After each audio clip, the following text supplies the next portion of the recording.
राष्ट्र को जो सुसंस्कृत बनाने में और श्रेष्ठ बनाने में। अंग्रेजी का शब्द मैंने नहीं रखा। भाई हरेंद्र जी से भी मेरी बात हुई थी। अपने तमाम जो हमारे श्रोता हैं, जो दर्शक हैं, उनको मैं बताना चाहूंगा कि जैसे गंगा कहने से रिवर का भाव होता है, गंगा का भाव नहीं होता है, संदर्भ नाम से जुड़ा होता है। तो श्रेष्ठ कहने का मतलब सुपीरियर होता है, लेकिन जब हम श्रेष्ठ कहते हैं, हिंदी शब्द का प्रयोग करते हैं, तो उसके भीतर की गुण की जो श्रेष्ठता होती है वो उसमें होती है। सुसंस्कृत कहते हैं तो उसका अगर हम अंग्रेजी में तर्जुमा करें या दूसरे में अनुवाद हम करेंगे तो आप देखेंगे कि साहब वो ड्रेस पहन लिया, कपड़ा पहन लिया, खाने पीने का तौर तरीका होता है, कहते बड़ा सुसंस्कृत। ऐसा नहीं, उसमें भीतर का जो आचरण है, कपड़ा वो चाहे जो भी पहना हो, जैसा भी पहना हो, लेकिन आंतरिक गुण कहने का मतलब केवल एक शब्द में है कि श्रेष्ठता में। और सुसंस्कृत शब्द भारतीय परिवेश से निकला है और यहीं से निकल सकता है। इन तमाम चीजों के आलोक में मैं माननीय हरेंद्र जी से, प्रोफेसर एच.एन. मिश्रा के नाम से दुनिया में जाने जाते हैं, लेकिन हम लोग के जबान पर चढ़ा हुआ इतना लंबा संबंध रहा है कि हम लोग हरेंद्र जी ही कहते हैं, आप हमको जी कहते हैं। ऐसे आज के मुख्य अतिथि, मैं आपका अभिनंदन अलग से करता हूं और आपसे अनुरोध और निवेदन करता हूं कि आप अपना व्याख्यान से हम लोगों को लाभान्वित करें। और आज की परिस्थिति में इसकी बड़ी जरूरत मैंने महसूस की है राजनीति शास्त्र के विद्यार्थी के नाते, क्योंकि सामाजिक ताना बाना को तोड़ करके ही इस देश को कमजोर किया गया और इसको जोड़ करके ही पुनर्जागरण के कालखंड में राष्ट्र को मजबूत किया गया। आज भी कुछ लगे हुए हैं। ऐसे में इस विषय की, इस इतने गंभीर विषय पर इतने गंभीर व्यक्तित्व के धनी माननीय हरेंद्र जी से निवेदन करता हूँ, आप प्रारंभ करें प्लीज। धन्यवाद जितेंद्र जी, धन्यवाद। आज सब लोग अपना माइक ऑफ पे, मैं भी ऑफ कर रहा हूँ। आज मेरा सौभाग्य है जो जिस धरती से और जिस विश्वविद्यालय से मैं पढ़ा, वहाँ के आचार्यों, छात्रों, साथियों से बात कर रहा हूँ। It is a little bit emotional moment for me. आज बहुत अच्छा होता अगर इस वेबिनार में हमारे गुरु डॉक्टर उग्रनाथ झा और एस.एन. तिवारी साहब भी सम्मिलित होते तो मेरा जो है बड़ा सौभाग्य रहता ये। लेकिन हरेंद्र जी, मैं एक मिनट का समय लेना चाहूंगा। मैंने भी बहुत प्रयास किया, लेकिन दोनों ही आदमी काफी अस्वस्थ है।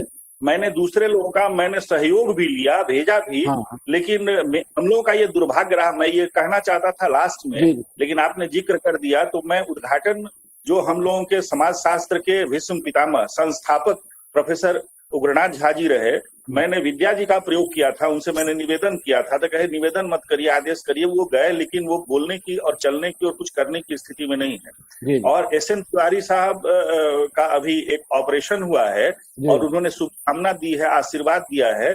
इसीलिए ये दर्द आपका भी और मेरा भी है। क्योंकि ये सूचना आपने कही तो मैं दे दिया, क्योंकि आपके मन की और मेरे दोनों आदमी के मन की एक ही बात थी। अब व्यवधान के लिए मैं क्षमा चाहता हूँ। बहुत बहुत धन्यवाद जी। आज का विषय बड़ा गंभीर रखा है आदरणीय जितेंद्र भाई ने, बहुत ही गंभीर विषय है ये। और आज के कालखंड में इसकी गंभीरता को हमें समझना होगा। आज जो कॉन्फ्लिक्ट ऑफ कल्चर है पूरी दुनिया में, अगर आप देखें, और एक बहुत ही बेबाक जो चिंतक हैं वो हैं फुकुयामा। फुकुयामा काफी लिखते हैं, पॉलिटिकल साइंस के विद्वान हैं और काफी बातों पर वो प्रकाश डालते हैं। और फुकुयामा तो अब बात ये करने लगे हैं जो क्या नागरिकता, क्योंकि ये पॉलिटिकल साइंस डिपार्टमेंट का ये वेबिनार है, तो वो नागरिकता की बात कर रहे हैं। जो मैं किस देश का नागरिक हूं, मैं पैदा कहीं हुआ, पढ़ा कहीं, और मैं काम कर रहा हूं, और अभी मैं जीवन उपार्जन जो है, जीविकोपार्जन, मैं कहीं दूसरी जगह कर रहा हूं। तो सिटीजनहुड की जो बात उन्होंने शुरुआत की है, एक डिबेट और एक डायलेक्टिक्स जो उनका है सिटीजनहुड का, उस संदर्भ में वो कहते हैं जो I am a global citizen, why you are keeping me under a bracket of a nation, I am a global citizen. और आज का जो विषय है एंशिएंट विजडम इन मेकिंग श्रेष्ठ एंड सुसंस्कृत भारत, ये तो फाउंडेशन स्टोन है हमारी थिंकिंग का। वसुधैव कुटुंबकम, शुरुआत में ही लोगों ने कहा, आज बहुत सारे थिंकर्स हैं, तो मैं थोड़ा सा अपना में 10 स्लाइड में दिखाऊंगा। मैंने जो अपनी योजना बनाई है, थोड़ी सी मैं पृष्ठभूमि दूंगा, बीच में किसी साथी का सवाल होगा तो welcome, they are welcome, raise your question, shoot your question. I will try my level best to respond your question. तो आप सवाल उठाएंगे।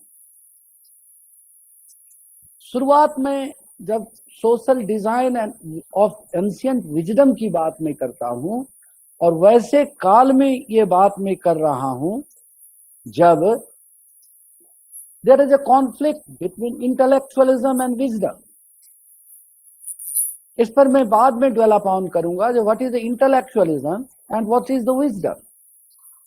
तो हम विजडम का अगर सोर्स इंडियन कॉन्टेक्स्ट में देखें, और इसमें कहने की आवश्यकता नहीं है जो हम सुपीरियर हैं, इसमें कोई कहने की आवश्यकता नहीं है।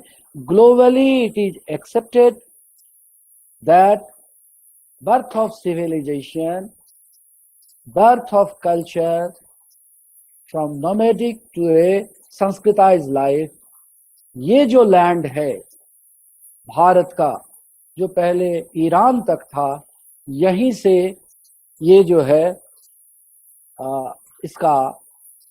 इसकी जिसको हम कहते हैं ना, it is A breeding ground, nurturing ground. तो थोड़ा सा मैं आपसे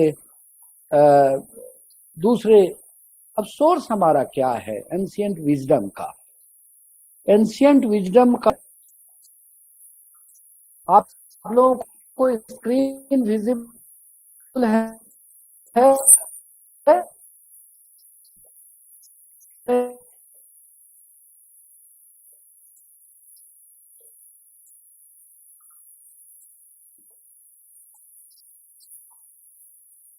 हरिन जी ने दे दिया कि अभी भी आप देखिए जो बात कर रहे हैं हरिन जी, अभी गवर्नमेंट जो Atal Bihari Vajpayee institute of good governance and policy analysis, आप नाम से ही समझ सकते हैं, उसके आप सीनियर कंसल्टेंट हैं, तो इसीलिए उसी अंदाज में बात कर रहे हैं। और ये हम लोग का सौभाग्य है कि प्रोफेसर और कंसल्टेंट और डायरेक्टर ऐसे तमाम चीजों से के ज्ञान से युक्त है। थोड़ा सा फेस नीचे कर लीजिए क्योंकि चेहरा थोड़ा सा, हाँ ये थोड़ा सा, अब ठीक है आर्यन जी, अब ठीक है, बिल्कुल बिल्कुल बिल्कुल ओके। तो अगर हम एंशिएंट विजडम का सोर्स अगर देखते हैं, तो मुझे लगता है as a major source of ancient wisdom, और आप सभी साथियों को पता है जो वेदा जो शब्द है वो संस्कृत का है, जो विद से, जिसकी उत्पत्ति विद से है, और विद मीन्स ऑफ नॉलेज। और आज हम जिसने नॉलेज की बात हमने आज से 5000 वर्ष पूर्व की कालखंड पर अभी भी लोगों में मतभेद है, और आज पिछले 90 के दशक में और इस शताब्दी में लोग चर्चा कर रहे हैं knowledge economy, knowledge is power, and we could recognize this in days immemorial। 5000 साल पहले ही वेदास जो है, Vedas was the fountain source of knowledge। और why this knowledge was? This knowledge was, it was a power for the Indian priests and Indians to pursue। फिर वेदा के बाद 1500 से, sorry इसमें एक अशुद्धि है, 100 BC तक लें, 1500 से 100 BC तक यही काल जो है ऋग्वेदा का है। और लेटर जो वैदिक टेक्स्ट हैं उसमें अपने 3 वेद जो हैं, वो वेद जो है आप सबको पता होगा, आप सभी ऐसी भूमि और ऐसे विश्वविद्यालय में हैं जिसको हम लोग बाहर जब चर्चा करते हैं तो हम कहते हैं I am from the seat of learning of Mithila. और नॉर्थ इंडिया में 2 ही स्कूल था, Mithila school of thought and Banaras school of thought. हम आगे बात करेंगे, जो बड़े पॉलिटिकल साइंटिस्ट हुए हैं उनकी 2 जो किताबें आप पढ़ें, इन pursuit of Lakshmi and in pursuit of Saraswati, वो पूरी कथा इन pursuit of Lakshmi and in pursuit of Saraswati, ये पूरी किताब कहीं न कहीं मिथिला और बनारस के इर्द गिर्द घूमती है। और वो क्यों बनारस और मिथिला के इर्द गिर्द घूमता है, उसका कारण है, हम उस पर भी चर्चा करेंगे। तो लेटर वैदिक टेक्स्ट में उसके फिर जो है कुछ ब्रांचेज हुए, जिसमें ब्रह्मनाज आए, फिर अरण्यक, और फिर उपनिषद का काल आया। अब उसमें हम सोशियोलॉजी के स्टूडेंट हैं तो हमें या वेस्टर्न थिंकर के रूप में ऑगस्ट कॉम्ट को पढ़ाया जाता था, और उन्होंने कहा जो साइंटिफिक इवोल्यूशन ऑफ नॉलेज जो हुआ उसमें वो कहते थे थियोलॉजिकल सोसाइटी, बहुदेवतावाद, और वो नेचर को ही अपना जो है वो गॉड मानते थे। तो अरण्यक्स में जो है नेचर को ही गॉड माना गया, और फिर उसके बाद उपनिषद का काल आया। अगर आप वैदिक लिटरेचर को फर्दर डिवाइड करें तो इसमें एक श्रुति है और एक स्मृति है। श्रुति जो है वह ओरल ट्रेडिशन से आया, और कहा जाता है जो ये ईश्वर, ये वेद वाणी है, और जिसको ओरली लंबे समय तक हमारे ट्रेडिशन ने इसको नर्चर किया, और फिर उसके बाद स्मृति का काल आया।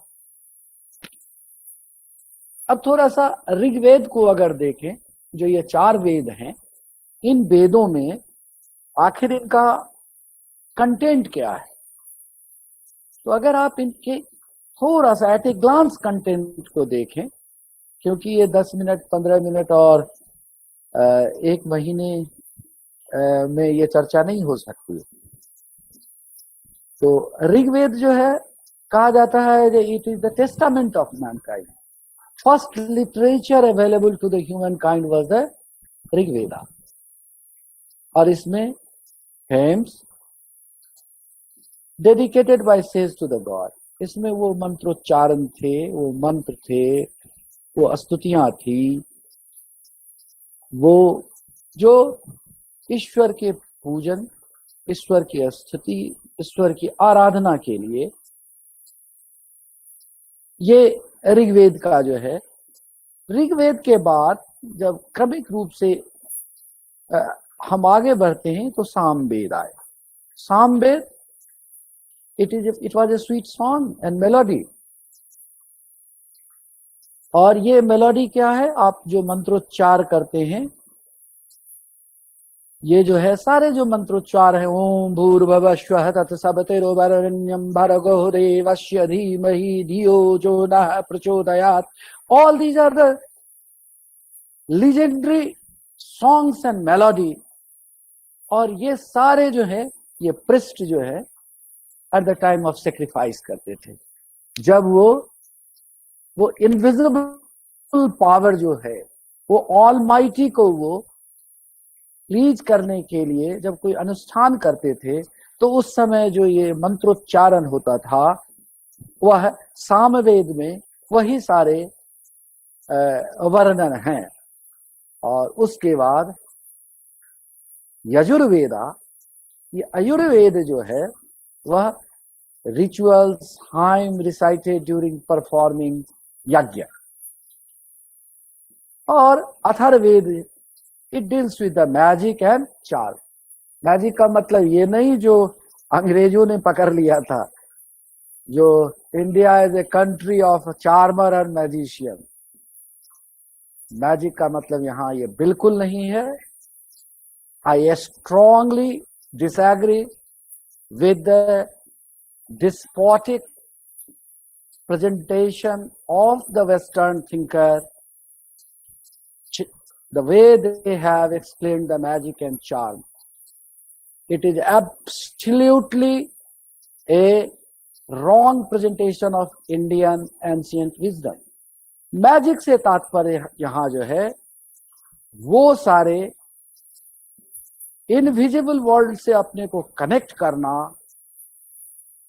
और फिर यहीं से औषधि विज्ञान का विकास हुआ है। जब हम वेद के काल से आगे बढ़ते हैं तब उपनिषद का काल आता है। और उपनिषद क्या है? It is historic debate. ये एक फिलोसॉफिकल डिबेट है। Historic means the philosophical debate.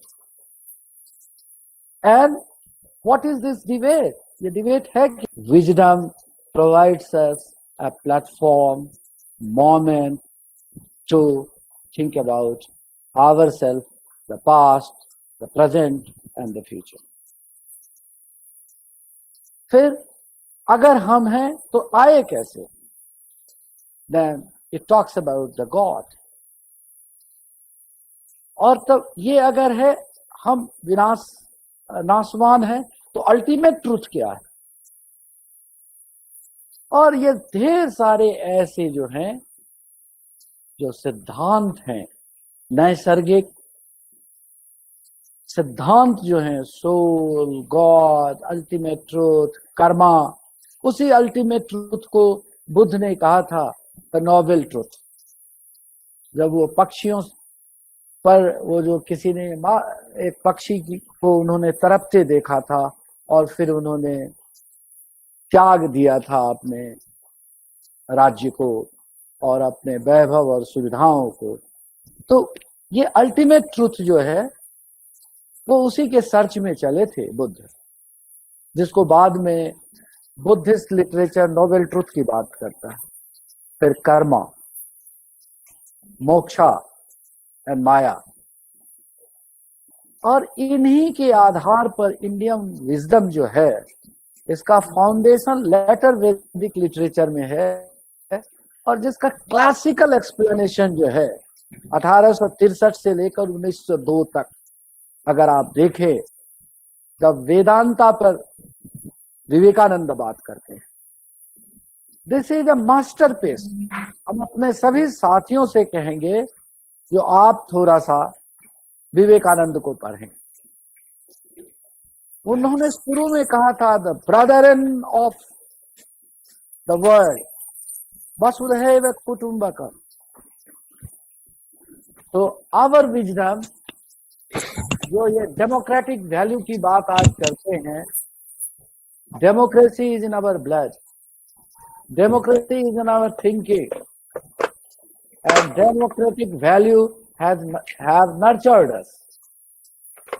कोई इस अब थोड़ा सा हम देखें तो इस काल के बाद जो नॉलेज सोसाइटी में जो एक नॉलेज है, क्योंकि अभी तक वैसे लोगों के पास ये था जो कुछ लोगों तक सीमित था और फिर इसके फ्लो जो हुए वो जो इपिक महाकाव्य का जो काल हुआ,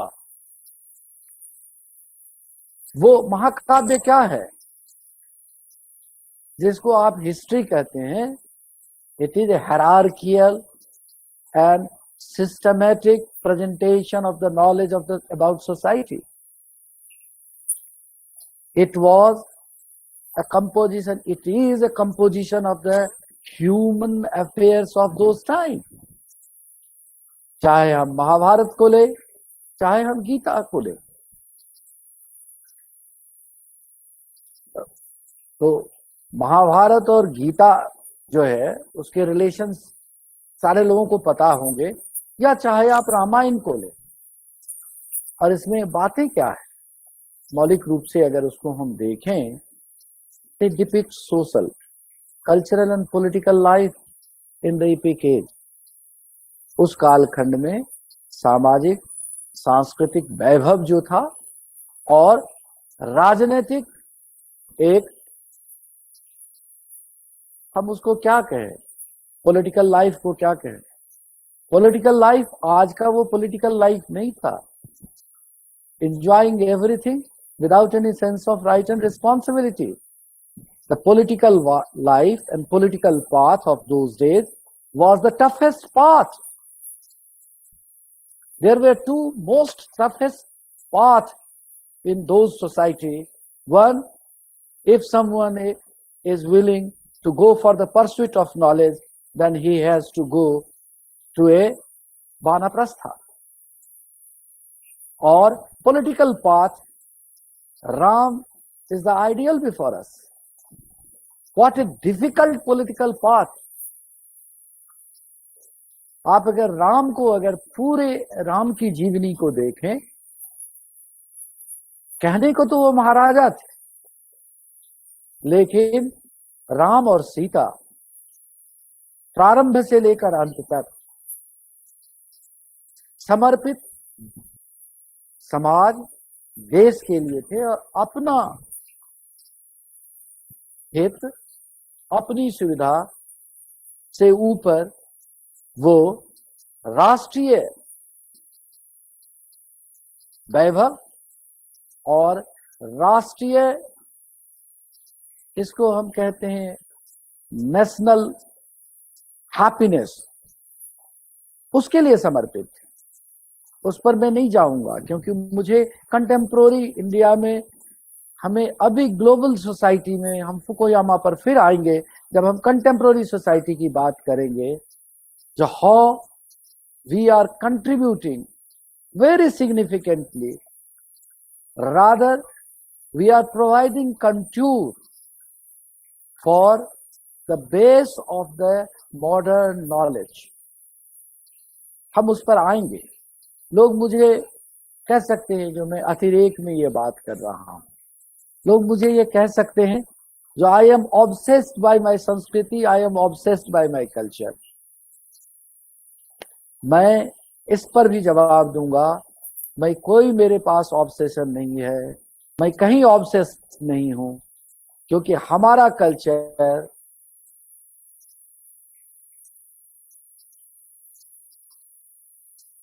ही की करता है, ये हम की बात करता है। बिहार, सामान्य रूप से बिहार की धरती वो नॉलेज पॉलिटिक्स का फाउंटेन हेड रहा है। तो जब मैं मध्य प्रदेश में अपनी सेवा में आया तो लोग मुझे कहते थे, जो मिश्रा जी आप जो है हम क्यों बोलते हैं, इधर की भाषा है, मैं ये कह रहा हूं, आप बिहार और उत्तर प्रदेश के, पश्चिमी उत्तर प्रदेश के लोगों से बात करें, जहां गुप्ता डायनेस्टी था, जहां अशोक थे, जहां बुद्ध थे, जहां राम थे, उस भूमि पर सर्वसाधारण हम कहता है। हम का मतलब क्या है? कोई चीज पर्सनल नहीं, सबे भूमि गोपाल की, वसुधैव कुटुंबकम, कलेक्टिवनेस। और मैं हमारे इस उत्तर से हमारे सभी साथी जो है कहते थे, नहीं, you have a point, you have a point, whatever you are telling, it has some logic. अगर आप भारतीय इस महाकाव्य को देखें, it is the finest piece of literature. चाहे वाल्मीकि ने लिखा, चाहे वेदव्यास ने लिखा, चाहे कालिदास ने लिखा, ये लिटरेचर जो है, ये सारी, it is the finest piece of literature available to this civilized world. and it contains the highest human values. I hope you will agree with me. Everyone, आप एक किताब पढ़े, डायलॉग में एक एशियन है और एक अमेरिकन है, उन दोनों के बीच जो चर्चा होती है वो इसी की चर्चा होती है।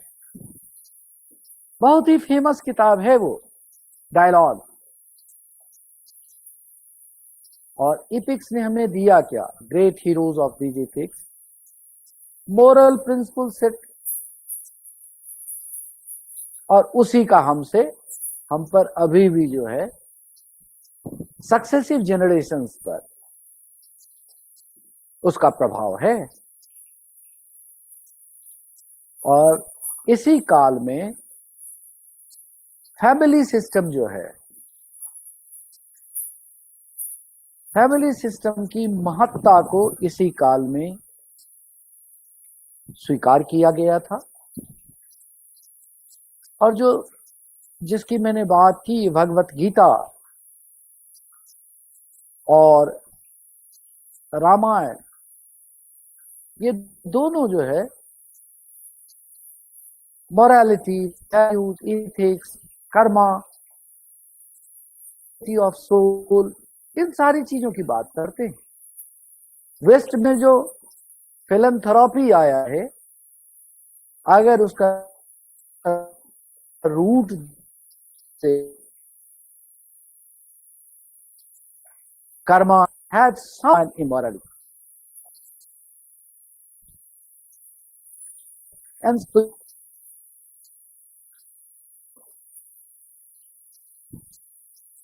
कर्मा का जो है ना, ये थोड़ा सा अशुद्ध हो गया है जल्दी वाली में। इमोर्टैलिटी है ये, इमोरलिटी नहीं है, इमोर्टैलिटी है कि ये इस गया है, दैट इज द इमोर्टैलिटी। आत्मा अमर है।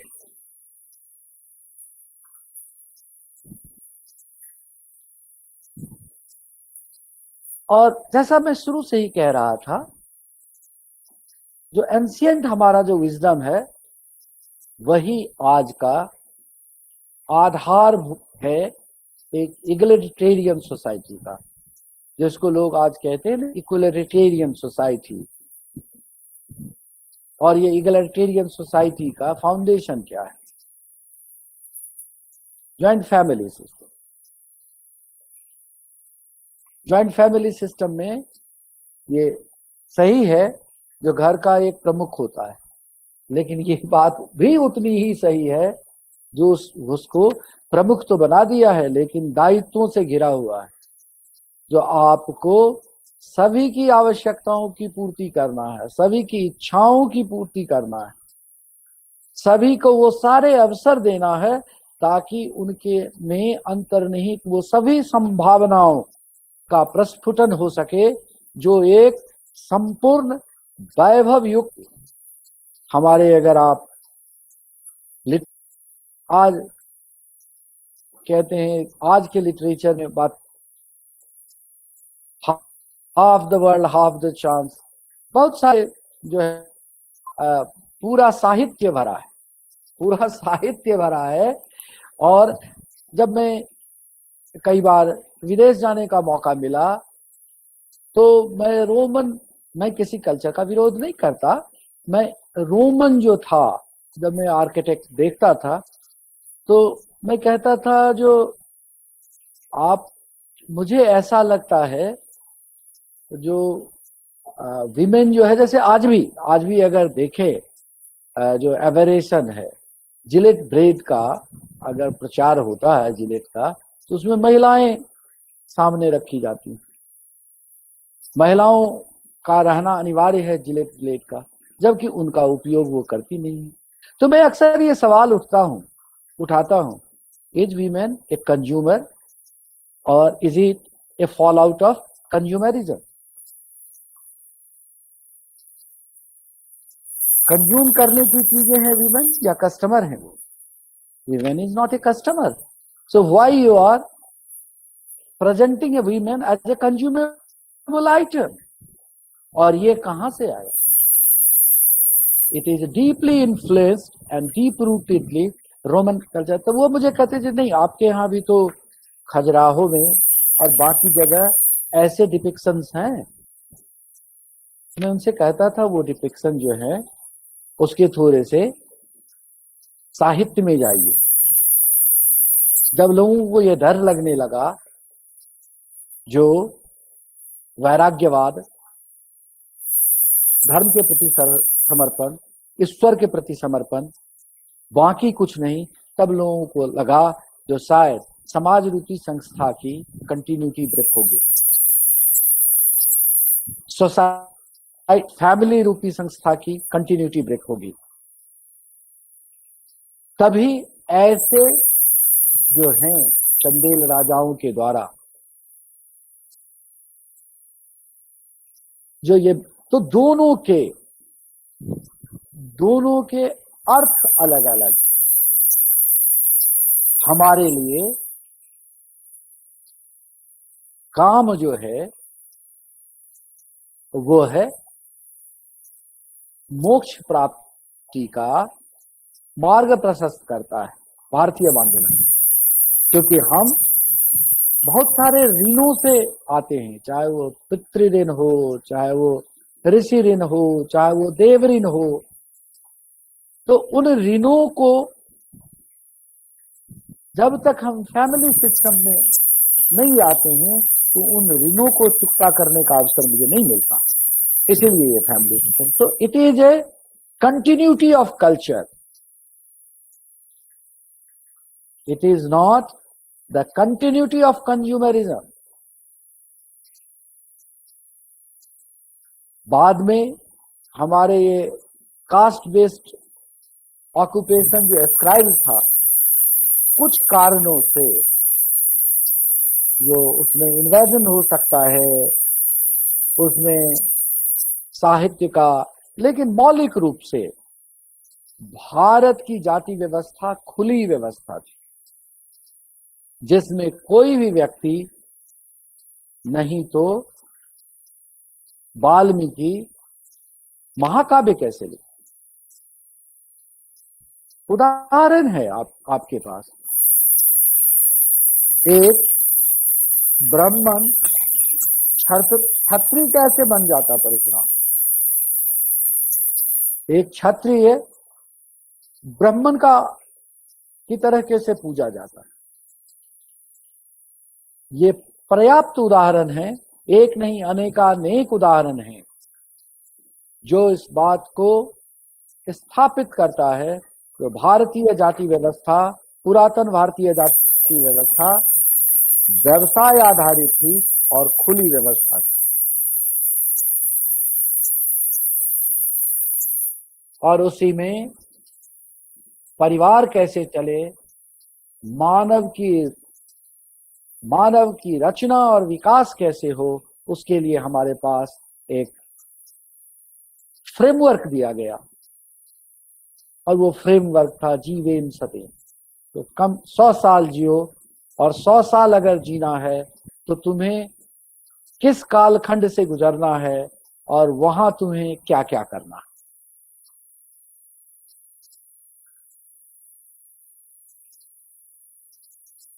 और जब हम संन्यास आश्रम में जाते हैं तो रिनाउंसमेंट ऑफ द वर्ल्डली प्लेजर जो है ना, फिर हम वहीं पहुंचते हैं जहां से it is in the search of knowledge, renunciation of. तो हमें बाह्य दुनिया से मतलब नहीं है, हम क्या हैं, तो वो सोल की जो बात है, मैं विषय को ज्यादा गंभीर नहीं बनाना चाहूंगा।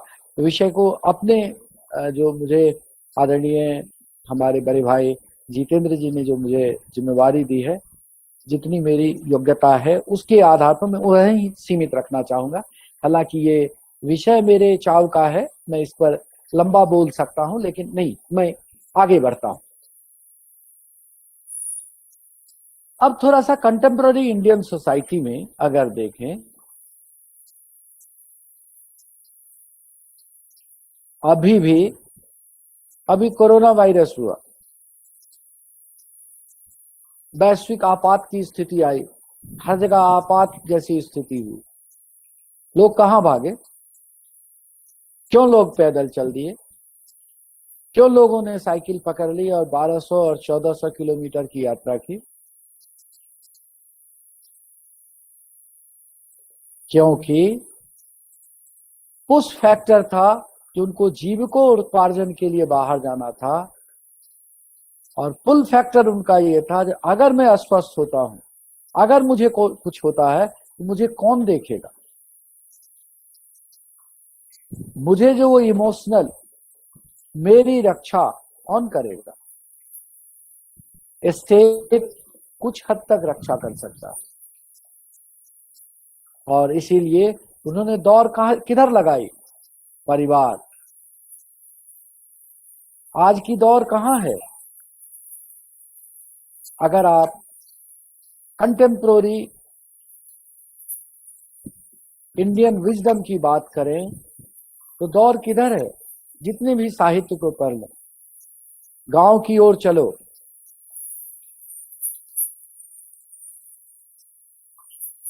और प्रकृति की ओर चलो। तीन ही कॉल हैं इंटरनेशनली। प्रकृति की ओर चलो, गांव की ओर चलो, और मानव की ओर चलो। कलेवर अलग अलग तरह के पहनाए गए हैं। जो हमारा आश्रम सिस्टम था, आज मॉडर्न मैनेजमेंट में कहीं उसको ह्यूमन रिसोर्स मैनेजमेंट कहते हैं, कहीं उसको स्किल होनिंग कहते हैं, लेकिन अब जितने भी बड़े स्कूल हैं मैनेजमेंट के,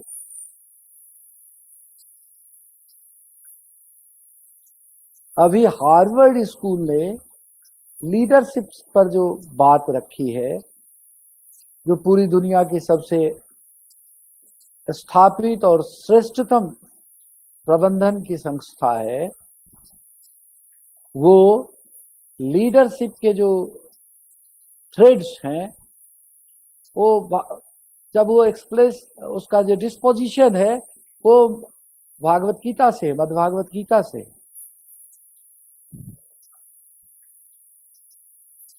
So, family is a basic, cohesive and integral unit of the larger social system. हमारे समाज में प्लुरैलिटी जो थी, जो आज के साहित्य में जितेंद्र भाई शायद समापन जब करेंगे तो इन पर जलापान करेंगे, लोगों ने कहा कि नहीं, आपका कास्ट सिस्टम जो है वो प्लुरैलिटी को बढ़ावा नहीं देता है, वो किसी एक को जो है, एक के अंदर, under the thumb of one everyone has to fall in line. मुझे लगता है, जैसा मैंने प्रारंभ में भी निवेदन किया है, plurality is the core value of Indian civilisation, Indian culture, and plurality is the core of our thinking. और परिवार रूपी संस्था ने जो है, आज वेस्ट क्यों कहता है जो भारत टिक गया? वेस्ट कहता है जो भारत में एक ऐसी संस्था है जो भारत को भारत बनाए रखा है, दैट इज द फैमिली। मैं 90 के दशक में, 90-91 के दशक में, मुझे जब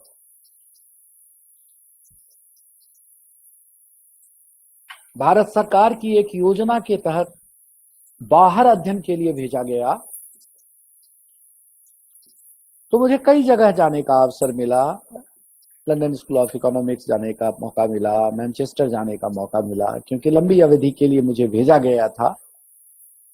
और उस समय भी यही बातचीत चल रही थी, जो मार्गरेट थ्रेचर ने जो चेंज लाया था, राइट साइजिंग का जो एक लाया था, डाउन साइजिंग, तो उसको समझने के लिए, जो क्या राज्य इतना बड़ा हो जाएगा जितना बड़ा हो गया है, या फुकुयामा जो कहता है, फुकुयामा यही कहता है द एंड ऑफ सिविलाइजेशन में जो हमने देख लिया है, हमने एक ऐसे सोसाइटी को देखा है जो, वो रसिया की बात करता है, जो कम्युनिस्ट है, और वो कहता है जो state will set the principle, a state will be the superpower, a state will decide. फिर फुकुयामा कहता है जो दूसरा हमने देख लिया है अमेरिका को, जो कहता है no no no, it is not a state, it is the market which will set the ball rolling, ये मार्केट तय करेगा। और फुकुयामा कंक्लूड करता है, वो कहता है हमने देखा और हमने महसूस किया है कि ये दोनों जो डिजाइन हैं, प्रारूप हैं, वो टूट रहे हैं, वो बिखर रहे हैं। और फिर वो याद दिलाता है, क्या हमें शायद उसी की ओर तो नहीं जाना होगा जो गांधी ने वेद और महाकाव्य के आधार पर कहा था, और भारत की एंशियंट विजडम जो गवर्नेंस का था वो क्या था? Communitarian governance, communitarian society. जो बात आज वेस्ट कम्युनिटेरियन सोसाइटी की बात करता है, हमने तो उसकी चर्चा अपने साहित्य में काफी पहले की थी। कॉन्ट्रैक्ट थ्योरी ऑफ स्टेट को, हमारे साहित्य को अगर देखें तो कॉन्ट्रैक्ट थ्योरी ऑफ स्टेट को हमारे पुरातन व्यवस्था में स्वीकार नहीं किया था। और वो कारण क्या था? मुझे लगता है इंडिपेंडेंस, लिबर्टी ऑफ ह्यूमन, ये इसके फाउंडेशन स्टोन थे। अमेरिका इतना बड़ा देश सिर्फ लिबर्टी के नाम पर है। लिबर्टी की बातें तो हमारे यहाँ कूट कूट कर भरी, चाहे आप रामायण की बात करें, चाहे आप महाभारत की बात करें। सो कमिंग टू दैट, जो हमारा जो कंटेम्प्रेरी इंडियन सोसाइटी रहा है, वह जो है, इसकी जो संस्कृति रही है, वह बीच के मध्यकाल में कहा गया था कि नहीं नहीं, ये अगर इसकी ये श्रेष्ठता नहीं होती तो फिर फुकुयामा क्यों कहता, जो गांव की ओर चलो, कम्युनिटी की ओर चलो। क्यों वर्ल्ड बैंक और बहुत सारी संस्थाओं के साथ मैंने काम किए हैं, वो क्यों कहते हैं भाई सोशल ऑडिट कराइए, कम्युनिटी इन्वॉल्वमेंट कीजिए, सीबीओज बनाइए, कम्युनिटी बेस्ड ऑर्गेनाइजेशन बनाइए, पार्टिसिपेशन बढ़ाइए। और ये एंशियंट विजडम, एंशियंट लिटरेचर में, चाहे वो ग्राम है, ग्रामनी है, जनपद है, आप संपूर्ण व्यवस्था में ये सभी गतिविधियां इसके मौलिक गतिविधियों के रूप में थी।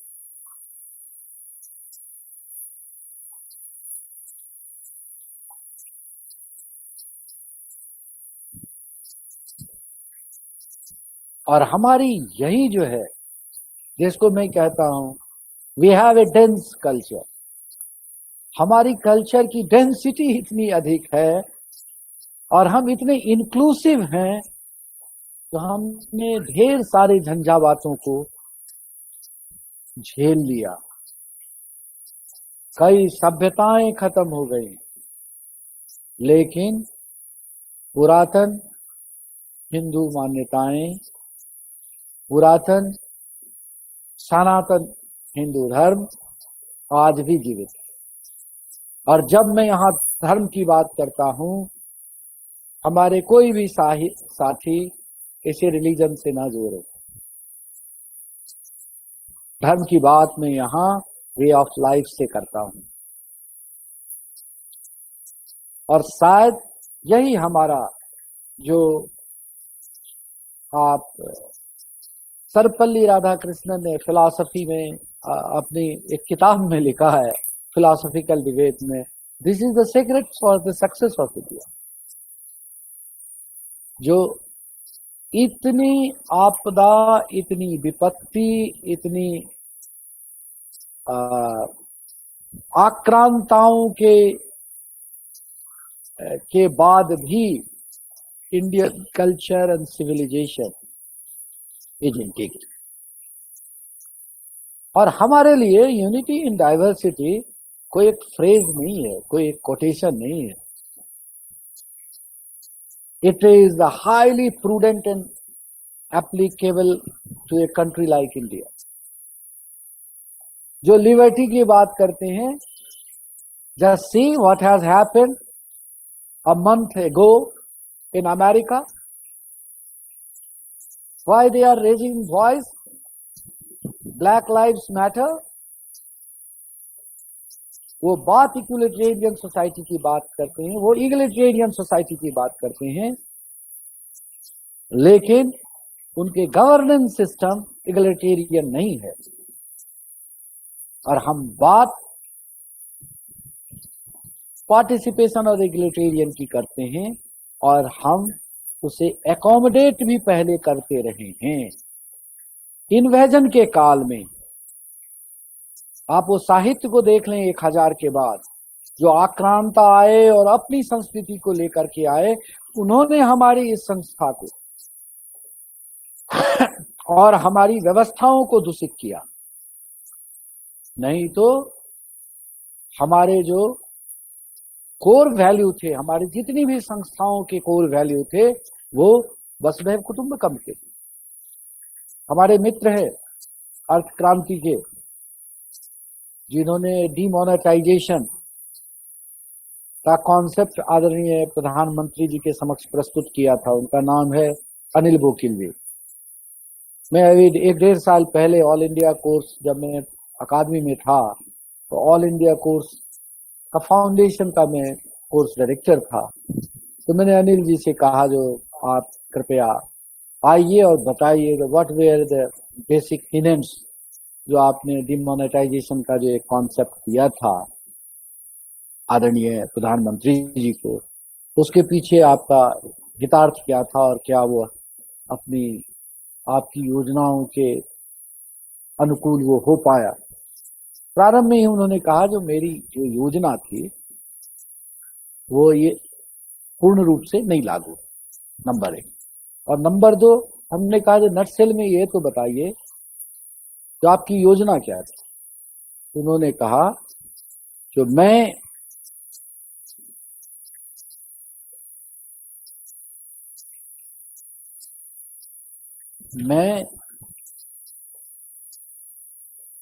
मानता हूं जो यह देश,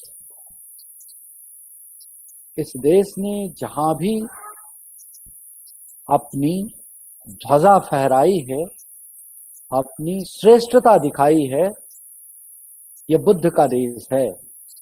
हमने युद्ध करके कभी अपनी श्रेष्ठता नहीं दिखाई। और बुद्ध मैं मेटाफोर के रूप में ले रहा हूं, सिंबलिज्म के रूप में रहा। Buddha means a symbol of knowledge. और उन्होंने कहा, इसीलिए मैं टैक्स सिस्टम की चर्चा इसलिए ऐसा कर रहा हूं, जो एक टैक्स ऐसा भी हो जिसका नाम ह्यूमैनिटी टैक्स हो। और वो ह्यूमैनिटी टैक्स चाहे आप 0.5% लें, 1% लें, चाहे वो कहीं भी दुनिया के किसी भी कोने में अकाल पड़े, हमारे लोग उसके लिए टैक्स सिस्टम में कुछ राशि दें जो सरकार उचित समझे। उन्होंने बिल्कुल डिविजिबल कहा था, जो टैक्स जो है बस 2 ही 3 जगह लगना चाहिए। जो लोगों ने मेहनत करके कमाया है उस पर काहे का टैक्स, ये तो मेरा श्रम है। उस श्रम को, जब श्रम को हम बेचने जाते हैं और उसमें जो वैल्यू एडिशन होता है, आप उस पर लगाएं, और कुल मिलाकर के उनका फंडामेंटल था ये जो टैक्स में जो एक जो है वो ह्यूमैनिटी टैक्स जो हो, और उन्होंने कहा कि इस ह्यूमैनिटी टैक्स लगने के बाद हम चाहते हैं जो हमारा एशियन रीजन का, हमारा हिंदुस्तान का रुपया बांग्लादेश में, पाकिस्तान में जैसे डॉलर हिंदुस्तान में सर्वग्राही है, वैसे हिंदुस्तानी करेंसी भी कम से कम एशियान में बिल्कुल सर्वग्राही। तो हम आगे उसकी बात करेंगे। मैंने इसकी बात कर दी है और मैंने जो एक जितनी भी डाइवर्सिटी है उसको मैं यहाँ फंडामेंटल जो है वो यूनिटी के रूप में देखता हूँ, और उसको मैं पॉलिटिकल साइंस की भाषा, जितेंद्र भाई उसको और परिमार्जित करेंगे। It is a theory of coexistence, जियो और जीने दो, ऐसा ना हो तो हम जिए दूसरे को ना जीने दें। गल्फ वॉर, चाइनीज एग्रेशन,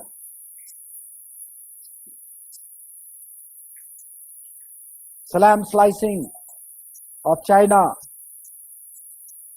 ये क्या मॉडल देता है? क्या चाइना बुद्ध का देश है?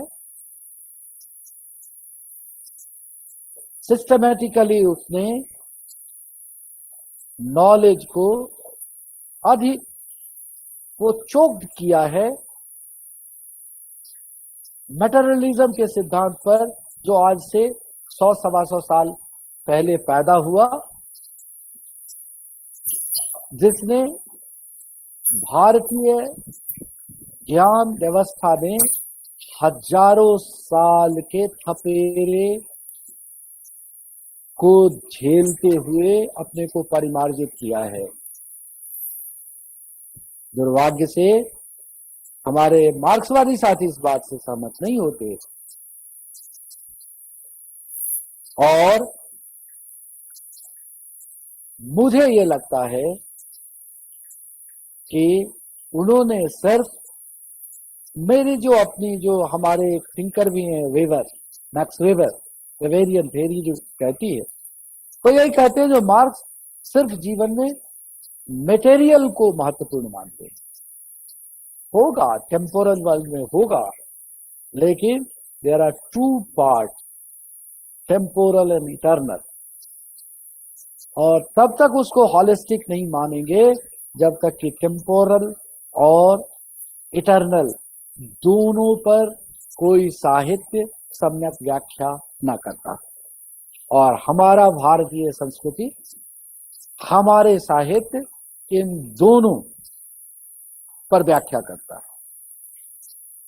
वो कहता है जो आप गार्हस्थाश्रम में आइए, टेम्पोरल वर्ल्ड, पैसा कमाइए, लोग अपना परिवार चलाइए, and then it talks about eternal, that is the sannyas. तो उसको हम मानते हैं कि ये एक जो है ना, ये एक यूनिक है, दिस इज द यूनिकनेस इन, और हम कहीं भी एक्सट्रीमिज्म न पाएंगे आप हिंदुस्तान भारतीय संस्कृति में। किसी भी विचार के लिए एक्सट्रीमिज्म नहीं है। हम हर जगह हर सीमा पर एक पोरस एंट्री रखते हैं जिसमें नए विचार आ सकते हैं। हम उतने रिजिड नहीं, और हमारी रिजिडिटी विथ फ्लेक्सिबिलिटी ही हमें इतनी सर्वग्राह्य संस्कृति के रूप में हम अब दुनिया के सामने। तो मैंने अपनी बात यहाँ में अपनी बात करता हूँ, और मैं दूसरे साथी को आमंत्रित करूंगा जो अगर वो मुझसे कुछ सवाल उठाना चाहें तो वो सवाल उठाएं।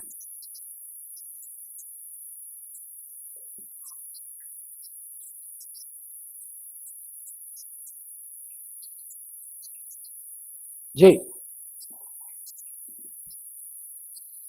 मंच खुला है। हरेंद्र जी, हम लोग लास्ट में सब हो जाने के बाद एक बार क्वेश्चन के लिए रखेंगे। तब तक हम देख रहे हैं कोई क्वेश्चन वैसे आया नहीं है। अगर आप अनुमति दें तो हम आगे इस कार्यक्रम को बढ़ाएं। क्वेश्चन सब एक हाँ साथ। हाँ हाँ हाँ, आप बढ़ाएं। हमने अपनी जो आज की जो मैंने चर्चा के विषय में जो अपना संगठित किया था, जो मैं बहुत हम इन आभार जी, हम बहुत जी। आभार व्यक्त करते हैं हरेंद्र जी। आपने ये विषय सही में बहुत बड़ा है और आपने बिल्कुल कहा है कि आपको सामर्थ्य ईश्वर ने दिया है। आपने इतनी क्षमता है कि आप इसको विस्तार से भी रख सकते हैं और गागर में सागर आपने भरने का काम किया है। और अध्यक्षीय उद्घोषण की जो मेरी व्यवस्था है, जैसा मैंने आप लोगों को कहा कि प्रोफेसर एस एन तिवारी साहब का ऐसा गला का कुछ हुआ है ऑपरेशन कि वो नहीं रह सके और हमसे ही काम चलाना पड़ेगा, क्योंकि वो होते तो ये कमी नहीं अध्यक्ष की जो आपको खलेगी वो नहीं खलती। नहीं नहीं नहीं, आप भी मेरे लिए उतने ही महत्वपूर्ण अध्यक्ष हैं। आप भी सरस्वती के उतने ही उपासक हैं जितने हमारे आदरणीय गुरु का प्रेम है। तो हम जो भी कहेंगे उस समय समीक्षात्मक रूप में और जो हमारी अपनी बात होगी हम कहेंगे। और हम पता है कि प्रमोद जी अभी तक मीटिंग से लौटे नहीं। प्रमोद जी, आप आ गए हैं क्या? हाँ, प्रमोद जी दिख रहे हैं। प्रमोद अच्छा, ये कोई प्रश्न आ रहा है, प्रश्न सब एक साथ लेंगे, एक ही बार लेंगे प्रश्न को। जिनके साथ संबंधित होगा वो बोलेंगे, उसका समय रखेंगे। तीनों लोगों का हो जाता है। प्रमोद कुमार चौधरी जी आ गए हैं क्या? गणेश जी, हेलो। नहीं सर, नहीं दिख रहे हैं। नहीं दिख रहा है। शंकर लाल जी तो आ गए हैं ना? जी सर। हाँ, हम अब डॉक्टर शंकर लाल उसके पहले उनके बारे में दो-तीन बात करना चाहता हूँ। यंग है, टैलेंटेड है, जैसा कि आप जानते हैं, प्रसारित है, फेलो इंडिया थिंक काउंसिल के आप जो है सो कि फेलो हैं और अभी एसोसिएट प्रोफेसर हैं गेस्ट के रूप में समाज शास्त्र विभाग, ललित नारायण मिथिला विश्वविद्यालय। आपकी पढ़ाई लिखाई तो सब बीएचयू में हुई है और इसी कम उम्र में रिसर्च पेपर 15 गंभीर और सेमिनार 60 के करीब। आप कल्पना कीजिए कि इन्होंने उसमें प्रतिभागिता अपनी दी है। इनकी दो बड़ी महत्वपूर्ण किताबें हैं। महत्वपूर्ण इसलिए कि उसका भारतीय सभ्यता संस्कृति और मिथिलांचल से संबंध है। एक इनकी रचना है मिथिला लोक कला और संस्कृति और दूसरा है जिसका कि विमोचन किया था महामहिम राष्ट्रपति राम गोविंद कोविंद साहब ने, और दूसरी किताब का भी विमोचन किया था तत्कालीन महामहिम लालजी टंडन हमारे जो गवर्नर थे, और वो किताब थी भारतीय समाज में सांस्कृतिक भूमिका। ऐसे शंकर लाल जी यंग हैं, स्मार्ट हैं और मैं उनसे इस विषय पर मैंने चर्चा की और मैं उनसे शंकर लाल जी, सभी का मैं प्रणाम आभार व्यक्त करता हूं। सबसे पहले मैं राजनीति शास्त्र विज्ञान विभाग के विभागाध्यक्ष महोदय आदरणीय प्रोफेसर जितेंद्र नारायण सर का, जिन्होंने इस महत्वपूर्ण विषय पर मुझे आमंत्रित किए हैं बोलने के लिए। साथ ही मैं प्रणाम करता हूं, मुझे जानकर खुशी हुई कि ललित नारायण मिथिला विश्वविद्यालय से ही जुड़े श्री हरेंद्र सर का मैं प्रणाम करता हूं और साथ ही अन्य सभी जो इस आज के इस राष्ट्रीय वेबिनार में जुड़े हुए हैं, मैं सभी को एक साथ प्रणाम, नमस्कार और वंदन करता हूं। विषय विशेष न लेते हुए मैं विषय पर आना चाहूंगा, परंतु इससे पहले मुझे आज यह जानकर काफी खुशी हुई है और साथ ही मेरा ज्ञान वर्धन भी हुआ है कि इतने कठिन और गूढ़ विषय के बारे में जिसकी चर्चा आज जितेंद्र नारायण सर उठाए हैं, जिसकी आज एक प्रासंगिकता है, न केवल प्रासंगिकता इसकी एक भारत के संदर्भ में, एक वैश्विक संदर्भ में भी है, जिस पर कोई चर्चा करना आवश्यक नहीं समझता है। और इसकी आज कहे तो एक राष्ट्रीय वेबिनार के रूप में शुरुआत करने का श्रेय मैं जितेंद्र नारायण सर को देता हूं, इसलिए मैं आभार प्रकट करता हूं कि ये विषय एक जिस रूप से कहे कि मैं भारत क्यों भारत है। आज भारत विश्व में अपने एक अमिट छाप छोड़ रही है। कई कहे तो पुरातन काल से ही भारत की एक अमिट छाप रही है। एक शुरुआत करने से पूर्व मैं इकबाल की एक पंक्ति थी जो अभी कहा जाए तो बहुत समीचीन है। वो थी कि यूनान मिस्र रोमा सब मिट गए जहां से, बाकी मगर है अब तक नामो निशा हमारा, कुछ बात है कि हस्ती मिटती नहीं हमारी। यानी कि हमारी संस्कृति सभ्यताएं इस तरह से विद्यमान रही है कि आज भी मिटी नहीं है। और ये कहा जाए तो एक सनातनी व्यवस्था जो चली आ रही है, उस सनातनी व्यवस्थाओं पर कई बार कुठाराघात, कई बार प्रहार प्रतिहार होते रहे हैं, चाहे मुगलों के द्वारा हो, चाहे कई विदेशी आक्रमणकारियों के द्वारा हो, चाहे कई विभिन्न प्रकार की विधर्मियों के द्वारा किया जाता रहा है। परंतु यह संस्कृति आज भी उसी रूप में प्रवाहमान निरंतर विद्यमान है। मेरा मानना ऐसा है कि भारतीय समाज आज भी कहा गया है कि विविधता में एकता है, सभी को समेटे हुए है। यह विविधता में एकता का तात्पर्य है कि जहां जाति हो, धर्म हो, वर्ण हो, वंश हो, कई आधारों पर एक साथ जुटी हुई है। और यह निरंतरता अपने आप में परिवर्तन के साथ प्रवाहमान है। जो महत्वपूर्ण आधार इससे पहले कई ऐतिहासिक रूप से वर्णन किए हैं हमारे पूर्व के आदरणीय जो आज के मुख्य वक्ता हैं वो कर चुके हैं। यदि हम वैदिक कालीन समाज को पढ़ते आ रहे हैं, देखते आ रहे हैं, सुनते आ रहे हैं, तो जो वर्ण व्यवस्थाएं थी वह वर्ण व्यवस्थाएं पुनः समीचीन है। पुनः एक कहा जाए तो उसे वर्णन करने की आवश्यकता नजर आ रही है। जहां देश और समाज को अखंडित या कहे तो खंडित करने का प्रयास कुचक्र चल रहा है, श्रेष्ठ भारत, सुसंगठित भारत कैसे कई रूप से टूटे, उसके लिए यह वर्ण व्यवस्थाएं एक हमारे लिए उदाहरण प्रस्तुत कर रहे हैं। जिस वर्ण व्यवस्था में जहां कहीं छुआछूत नहीं था, जहां कहे जाए तो एक भेदभाव नहीं था, आज जिस वर्ण व्यवस्था का एक नए रूप में जाति व्यवस्था के रूप में परिचयन हो रहा है, जाति व्यवस्था एक नए रूप में उद्भव हो रहा है और समाज एक विखंडन के दौर से गुजरने के लिए प्रयास कर रहा है, आज वह दौर नहीं निकलता। उस वर्ण व्यवस्था की कई ऐसी विशेषताएं थी जिसमें कहा जाए तो वर्ण व्यवस्था उस समय न जन्म पर आधारित था बल्कि एक कर्म पर आधारित था। जो जैसा कर्म करता था वैसी उसकी वर्ण बन जाती थी। आज वही रूप देखने को मिलता है कि जो इतना मेहनत कर रहा है, कार्य कर रहा है, वह उसी रूप में आगे बढ़ रहा है। जिसकी जो कौशल है, जिसकी जो उपयोगिता है, जिसकी जो योग्यता है, उस योग्यता के बल पर अपने आप की सोसाइटी में कंट्रीब्यूट कर रहा है। भारत को भारत बनाने के साथ साथ ही भारत के बहुत सारे ऐसे कहा जाए तो पेशेवर वैज्ञानिक हो या डॉक्टर्स हो या इंजीनियर्स हो, सभी के सभी, चाहे अमेरिका हो, चाहे जापान हो, चाहे चाइना हो, कई जगह वो ब्रेन ड्रेन के रूप में डेवलप कर रहा है। वह ब्रेन ड्रेन पुनः एक बार ब्रेन गेन की आवश्यकता महसूस हो रही है। दूसरी बात, इस वर्ण व्यवस्था से आगे बढ़ के थोड़ा वर्णाश्रम व्यवस्था में जोड़ता हूं मैं। वर्णाश्रम में आश्रम व्यवस्था जो हम यह कामना करते थे शतायु की, 100 वर्ष की हम कामना करते थे, हमारे जो जीवन है वह 100 वर्ष की होगी। उस सामाजिक व्यवस्था में 100 वर्ष जीना हमारा एक ध्येय हुआ करता था। शतायु न होकर के अर्ध शतायु होते जा रहे हैं। यह कहीं न कहीं हमारी सामाजिक व्यवस्था का पूर्ण रूप से परिचालन नहीं होने से कहीं न कहीं वह कमी लगती है। वह शतायु अवस्था में वर्णाश्रम के जो 25 वर्ष हुआ करते थे, मैं कहना चाहूंगा कि ब्रह्मचर्याश्रम कि पूर्ण रूप से अपने आप को ब्रह्मचर्य का पालन करते हुए विद्या अर्जन करना। दूसरा, गृहस्थाश्रम कि हम गृहस्थ आश्रम का पालन करते हुए जो हमारी पारिवारिक, सामाजिक, धार्मिक जो दायित्व हुआ करती थी उसका निर्वहन करना। तीसरी व्यवस्था है जिसे कहा जाता था वानप्रस्थ आश्रम। उस वानप्रस्थ आश्रम में हम अपने आप को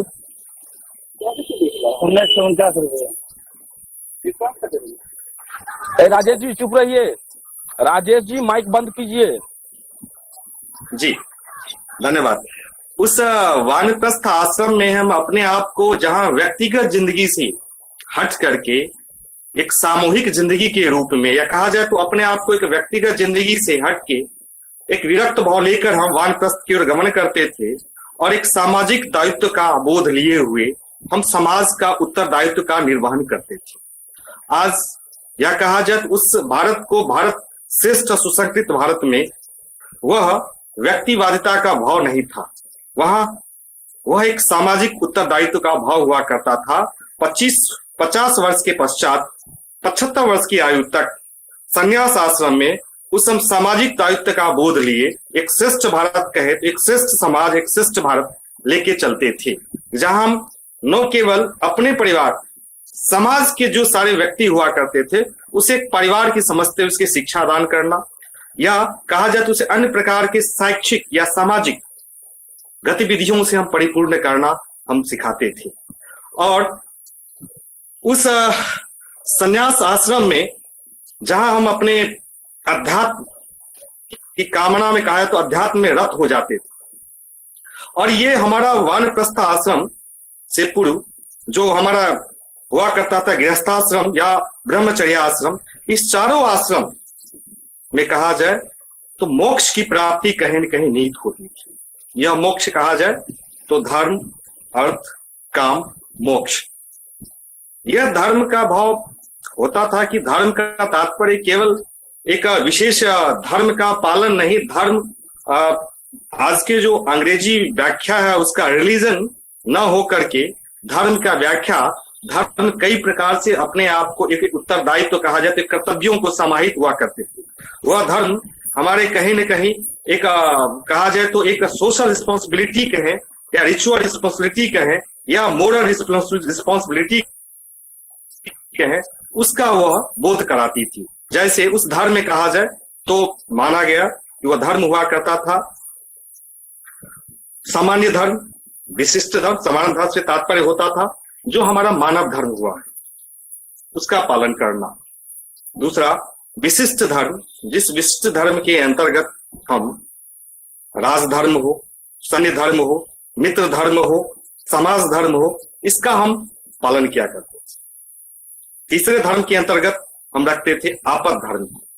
वह आपद धर्म विपत्ति काल में किसी को यदि लगता था कि वह कहीं न कहीं हमारे जो सामाजिक रूप से हाथ बांधते हैं, लेकिन दूसरा या कहा जाए तो रिलीजन के रूप में या धार्मिक रूप में हमको हाथ बांधते हैं या कहीं न कहीं पाप का भागीदार बनाते हैं, परंतु दूसरे को मदद करके, दूसरे को उपकार करना हमारी एक कहा जाए दूसरे को हम मदद करके उसका कहीं न कहीं हम आगे पहुंचाते हैं, या भले उसमें कुछ त्रुटि हो जाती है लेकिन दूसरों का उपकार होता है, उस आपद धर्म का भी पालन करते हैं। ये धर्म हुआ करता था। दूसरा अर्थ का पालन होता था। अर्थ तात्पर्य होता था कि जीवन कैसे चले, उस जीवन को चलाने के लिए खुद का जीवन और दूसरे को भी, धन का अर्जन करना भी और धन का दान करना भी उस श्रेष्ठ और सुसंस्कृत भारत को बनाने में काफी महत्वपूर्ण।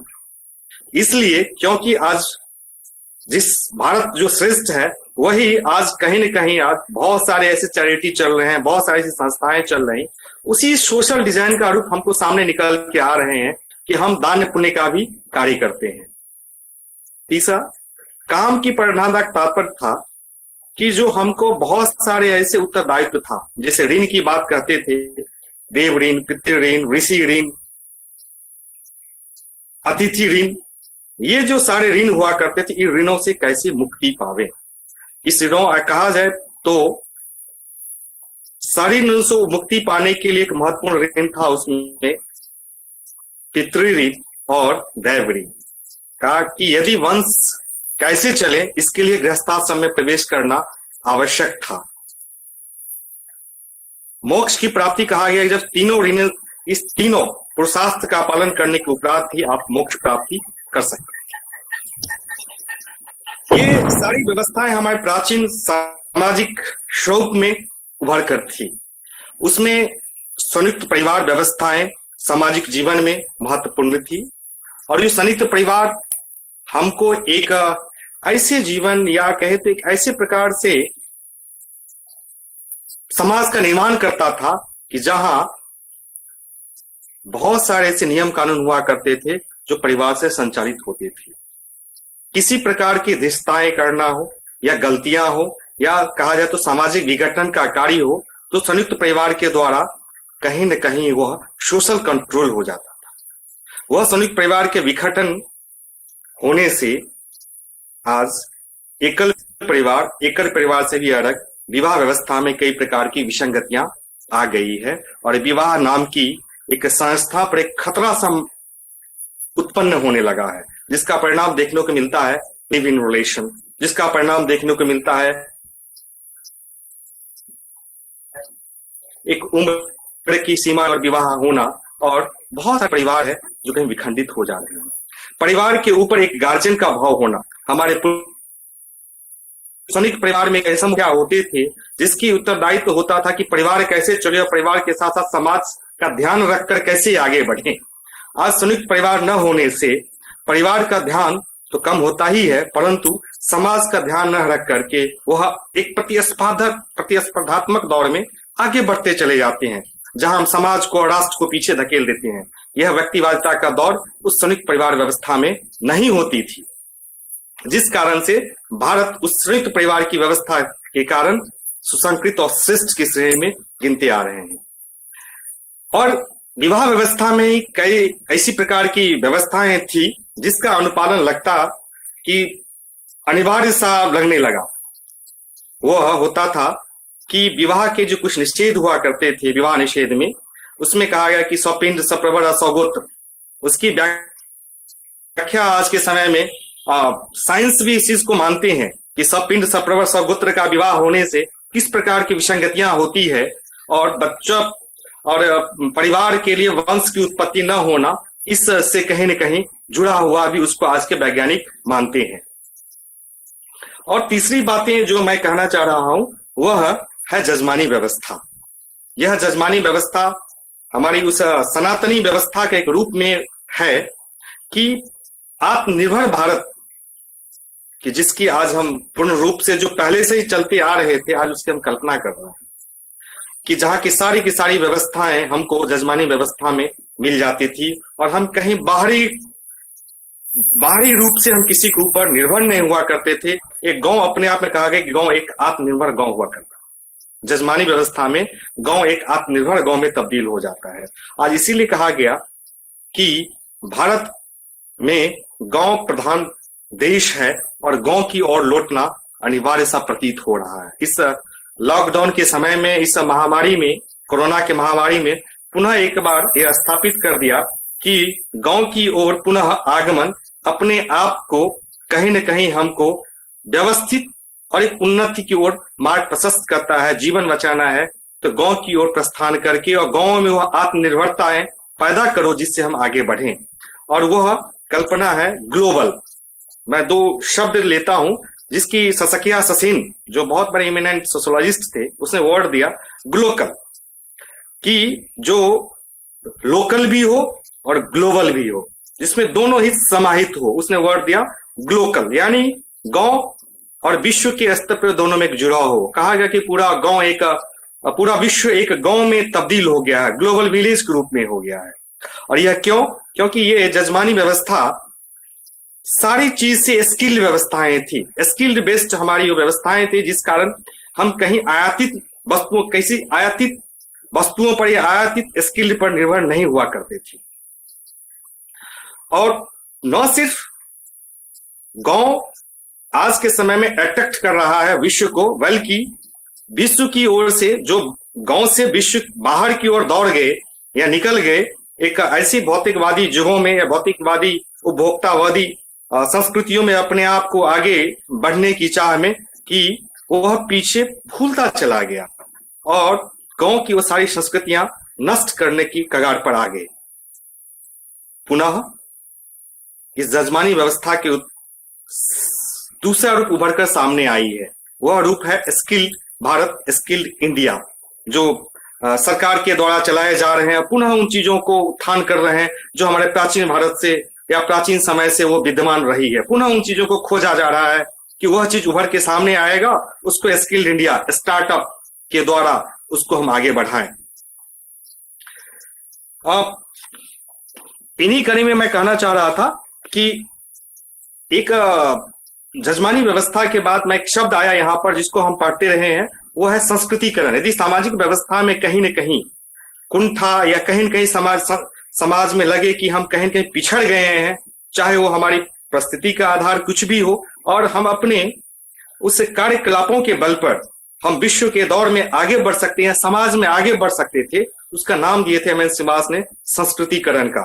यदि उसको लगता है कि हम समाज में पिछड़ गए हैं तो अपने रहन सहन के भाव में, वहां पर मैं किसी जाति विशेष के आधार पर नहीं कहना चाहूंगा, यह सांस्कृतिक वर्ण का भाव यहाँ पर एक वर्ग विशेष के भाव से होना चाहिए या एक दक्ष व्यक्ति के विशेष से होना चाहिए, जिसकी प्रेरणा अपने ऊपर के दक्ष व्यक्तियों से मिले और मैं भी अपने आप को दक्ष और कुशल होकर के मैं उस रूप में बन जाऊं और स्किल्ड हो जाऊं और भारत को श्रेष्ठ बनाऊं।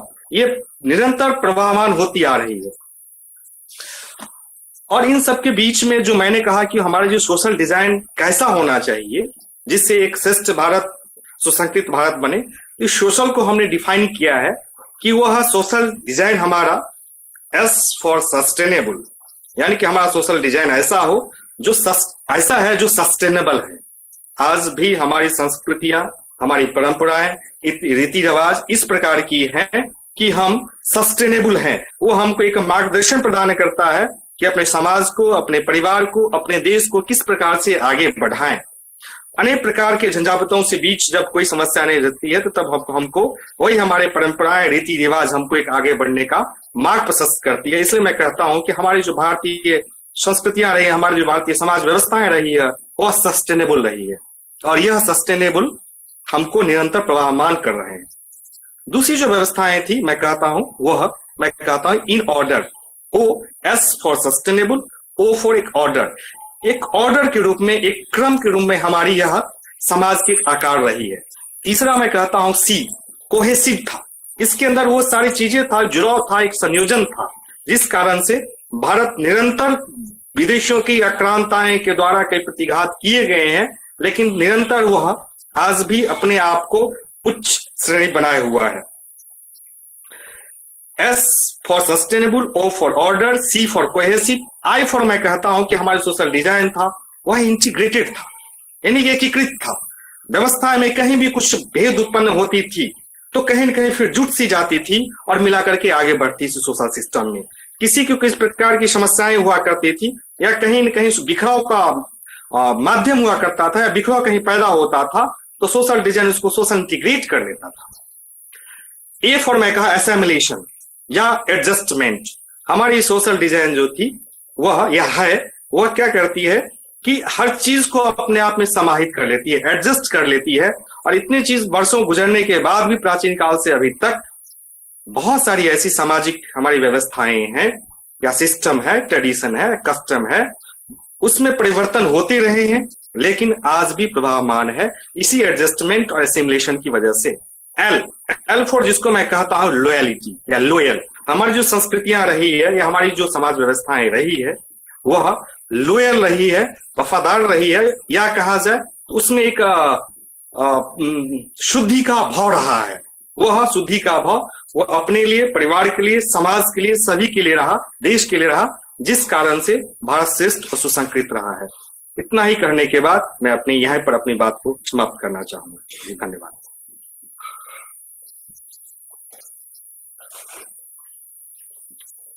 संजय जी बहुत बहुत धन्यवाद। हम अध्यक्षीय संबोधन में विशेष टिप्पणी करेंगे। अभी हम आभार व्यक्त करते हैं। हमको लगता है कि अभी भी प्रमोद जी नहीं आए हैं ना? गणेश जी आ गए हैं सर। प्रमोद जी आ गए।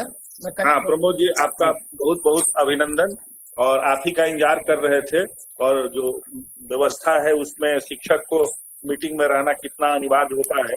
अब मैं मित्रों आपको बताना चाहूंगा कि प्रमोद कुमार चौधरी जी हमारे सम्मानित आज के डिस्टिंग्विश्ड पैनलिस्ट हैं और आप नौजवान हैं। जैसा मैंने कहा, अभी एक नौजवान मित्र को आपने सुना।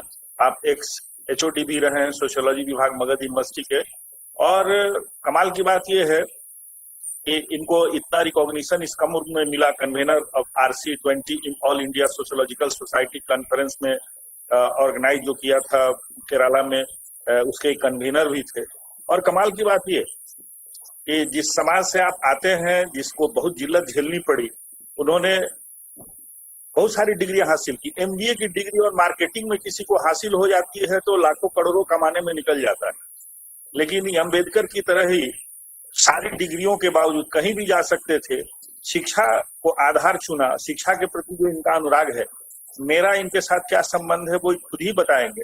हमको इस बात का गौरव है कि ऐसे नौजवान मित्रों का मुझको साथ है, और मैं आपका अभिनंदन भी करता हूं, आभार भी व्यक्त करता हूं। इतनी व्यवस्था के बावजूद आप आए। मैं आप ही का इंतजार कर रहा था और थोड़ा चिंतित भी था कि पता नहीं मीटिंग कितनी लंबी चलेगी, लेकिन मैंने आग्रह किया था कि कुलपति महोदय को बताएंगे, और मैं कुलपति को भी धन्यवाद देता हूं कि मीटिंग से आपको छोड़ दिया। बिना समय गंवाए हुए हम भाई प्रमोद कुमार चौधरी जी से आग्रह करते हैं, जो आज के हमारे सम्मानित गेस्ट हैं, और आप अपनी बात कहें, हम लोग सुनना चाहते हैं। बहुत बहुत धन्यवाद, बहुत आभार, मोस्ट वेलकम। प्रमोद जी। बहुत बहुत धन्यवाद सर। हमारी आवाज जा रही है सर? जी, thank you sir. Lalit Narayan Mithila Vishwavidyalaya के अंतर्गत डिपार्टमेंट ऑफ पॉलिटिकल साइंस के द्वारा नेशनल वेबिनार का आयोजन किया गया है। आज का जो टॉपिक है social design of ancient wisdom in making श्रेष्ठ एंड सुसंस्कृत भारत। आज के chief guest and key speaker professor HM Mishra sir, senior consultant ABV institute of goods governance and policy analysis, Bhopal, Madhya Pradesh. आज के डिस्टिंग्विश गेस्ट पैनलिस्ट अभी जो हमारे जो बोल चुके हैं, doctor Shankar Kumar Lal, fellow India thinks council new Delhi, assistant professor guest department of sociology, Magadh Lalit Narayan Mithila university Darbhanga. और आज के ऑर्गेनाइजिंग खास करके चेयरपर्सन हमारे गुरु professor Jitendra Narayan, head department of political science, Lalit Narayan Mithila विश्वविद्यालय दरभंगा। आज के इस अवसर पर मुझे इस विषय पर बोलने के लिए आमंत्रित किया गया। मैं समाजशास्त्र का विद्यार्थी रहा हूं, और जैसा कि पहले भी मुझे पता चला कि प्रोफेसर HM मिश्रा सर भी समाजशास्त्र के ही विद्यार्थी रहे हैं, और अभी अभी शंकर कुमार लाल जी ने भी जिस तरह से अपनी बात को रखा, आज के इस शुभ अवसर पर मैं तहे दिल से हम अपने गुरु प्रोफेसर जितेंद्र नारायण सर का तहे दिल से शुक्रिया अदा करता हूं, क्योंकि मुझे आज के इस अवसर पर मुझे बोलने का अवसर दिया गया। हाँ, एक बात जरूर है सर कि मैं आज अपने, जैसा कि हमारे प्रोफेसर HM मिश्रा सर ने हमें खास करके उगना झा सर के बारे में जानना चाहता हूं और बताना चाहता हूं, क्योंकि मैं समाजशास्त्र के जनक इन मिथिलांचल कहा जाए, अगर फादर ऑफ सोशियोलॉजी इन मिथिलांचल, तो इसमें कोई अतिशयोक्ति नहीं है कि उगना झा सर ही इसके लिए योग्य है। और मैं आज बहुत गौरवान्वित महसूस करता हूं कि सर का नाम यहाँ आया, साथ ही साथ SN तिवारी सर का भी नाम आया, और साथ ही साथ और भी जो सम्मानित शिक्षक का नाम आया है। मैं उनके प्रति आदर सम्मान के साथ प्रदर्शित करते हुए मैं उनको सत सत नमन करता हूं, जो आज इतने दिनों बीतने के बाद मुझे ये मिथिला यूनिवर्सिटी के द्वारा मुझे यह अवसर प्रदान कराया गया। मैं इसके लिए आप सभी का तहे दिल से शुक्रिया अदा करता हूं, आभार प्रकट करता हूं। आज जैसा कि मैं बता दूं कि मैं एक समाजशास्त्र का विद्यार्थी हूं, और समाजशास्त्र के विद्यार्थी होने के नाते मैं संस्कृति पर, खास करके ये जो आज का जो टॉपिक है श्रेष्ठ एंड सुसंस्कृत भारत की कामना के बारे में मैं एक बात जरूर कहना चाहता हूं कि भारत की संस्कृति बहुआयामी है, जिसमें भारत का महान इतिहास, विलक्षण भूगोल, सिंधु घाटी की सभ्यता के दौरान बनी और आगे चलकर वैदिक युग में विकसित हुई और बौद्ध धर्म एवं स्वर्ण युग की शुरुआत और उसके साथ ही फली फूली और खुद की प्राचीन विरासत में खास करके आज शामिल है। मैं इस क्रम में अगर हम देखें तो हम इसे अध्ययन के दृष्टिकोण से या डिबेट के दृष्टिकोण से हमें इसे कई भाग में या कई स्तरों पर रह करके हम भारतीय सुसंस्कृत और ये जो श्रेष्ठ भारत की जो बात है उसके बारे में मैं कुछ बात बताऊंगा और उसे कुछ क्रम के अनुसार मैं उसे अपनी बात को रखना चाहूंगा। खास करके पहली जो बात है भारत की सभ्यता की संस्कृति के बारे में, इसके अंतर्गत हम कुछ भाषा के बारे में चर्चा करेंगे, इसके धर्म के बारे में चर्चा करेंगे और खास करके एक समाजशास्त्र के विद्यार्थी होने के नाते सामाजिक परिप्रेक्ष्य में के संदर्भ में हम इसकी समीक्षा करते हुए खास करके जाति व्यवस्था, परिवार, पशु, परंपरा, रीति रिवाज, त्योहार, यहाँ की खास करके भोजन, वस्त्र धारण, साहित्य और खास करके इसके यहाँ के जो खास करके इतिहास के संदर्भ में काव्य हैं, महाकाव्य हैं, खास करके प्रदर्शनकारी कलाएं हैं जो खास करके संगीत है, नृत्य है, नाटक है, रंगमंच है और साथ ही साथ चित्रकला, मूर्ति कला, वास्तुकला, मनोरंजन और खेल इत्यादि जितने भी हैं इन पर मेसोपोटामिया की सुमेरियन, असीरियन, बेबीलोनियन और खालदी प्रभुति तथा मिस्र, ईरान, यूनान, रोम की संस्कृतियां काल के गाल में समा चुकी है, लेकिन कुछ ध्वंसावशेष ही उसके गौरव गाथा को गाने के लिए बचे हैं। लेकिन भारतीय संस्कृति कई हजारों वर्ष तक काल के क्रूर थपेरों को खाती हुई आज तक जीवित है। ये भारत की सबसे बहुत बड़ी विशेषता में से, संस्कृति में से एक है। उसकी तीसरी जो हम खास करके यहाँ पर बात को रखना चाहते हैं कि तीसरी विशेषता है इसका जगत गुरु होना। ये हमारे लिए बहुत बड़ी बात है। उसे इस बात का श्रेय प्राप्त है खास करके हमारे भारत को कि उसने न केवल महाद्वीपीय शरीके भारतवर्ष को सभ्यता का पाठ पढ़ाया, अपितु भारत के बाहर बड़े हिस्से खास करके जंगली जातियों को सभ्य बनाया। साइबेरिया के सिंघल, श्रीलंका तक और मेडागास्कर टापू, ईरान तथा अफगानिस्तान के प्रांत, महासागर की बोर्निया, बाली के द्वीपों तक के विशाल भूखंड पर अपनी अमिट छाप प्रभाव छोड़ा। साथ ही साथ सर्वांगीणता, विशालता, उदारता, प्रेम और सहिष्णुता की दृष्टि से अन्य संस्कृति की अपेक्षा अग्रणीय स्थान रखती है। ये सबसे बड़ी बात है कि आज भी जिस तरह से हम देखते हैं तो हमारे भारतीय संस्कृति की छाप जो है एक अमिट छाप में से देखी जाती है। हम अब इसके थोड़ी भाषा पर जाते हैं, थोड़ा सा देखते हैं। भारत में बोली जाने वाली भाषा की बड़ी संख्या न यहाँ के संस्कृति और पारंपरिक विविधताओं को बढ़ाता है, बल्कि यहाँ जो है खास करके कई भाषा बोली जाती है। भारत में कुल मिलाकर करके यहाँ 415 भाषाएं उपयोगी है। अब कहीं कहीं विदेशों में जाए तो कहीं 2 ही या 3 भाषा या 4 भाषा ही बोली जाती है। ये भारत की सबसे विविधता है कि यहाँ 415 भाषाएं बोली जाती है। भारतीय संविधान ने सरकार के संचार के लिए हिंदी और अंग्रेजी 2 भाषाओं का इस्तेमाल जरूर किया है, लेकिन व्यक्तिगत राज्यों में के उनके आंतरिक संचार के लिए उनकी राजभाषाओं का भी इस्तेमाल खास करके किया जाता है। भारत में खास करके देखा जाए तो 2 प्रमुख भाषाएं संबंधित परिवार खास करके देखी जाती है, भारतीय आर्य भाषा और द्रविड़ भाषा। इनमें से पहला भाषा के परिवार मुख्यतः भारत के उत्तरी, पश्चिमी, मध्य और पूर्वी भागों क्षेत्रों में फैला हुआ है, जबकि दूसरी भाषा परिवार भारत के दक्षिणी भाग में भारत का अगला सबसे बड़ा भाषा परिवार के एस्ट्रो इंडिया एस्ट्रो एशियन भाषा है, भाषा समूह है। तो इस तरह से देखा जाए तो यह बहुत बड़ी बात है, खास करके भाषा के दृष्टिकोण से। हम जहां तक धर्म की बात हम करें, इसमें नो डाउट है कि भारत में खास कर करके जो इसकी जो धर्म जो है, भारतीय धर्म विश्व के धर्मों में से प्रमुख माना गया है, जिसमें भारत में जो मानने वाले हैं हिंदू धर्म है, बौद्ध धर्म है, सिख धर्म है, जैन धर्म है इत्यादि है।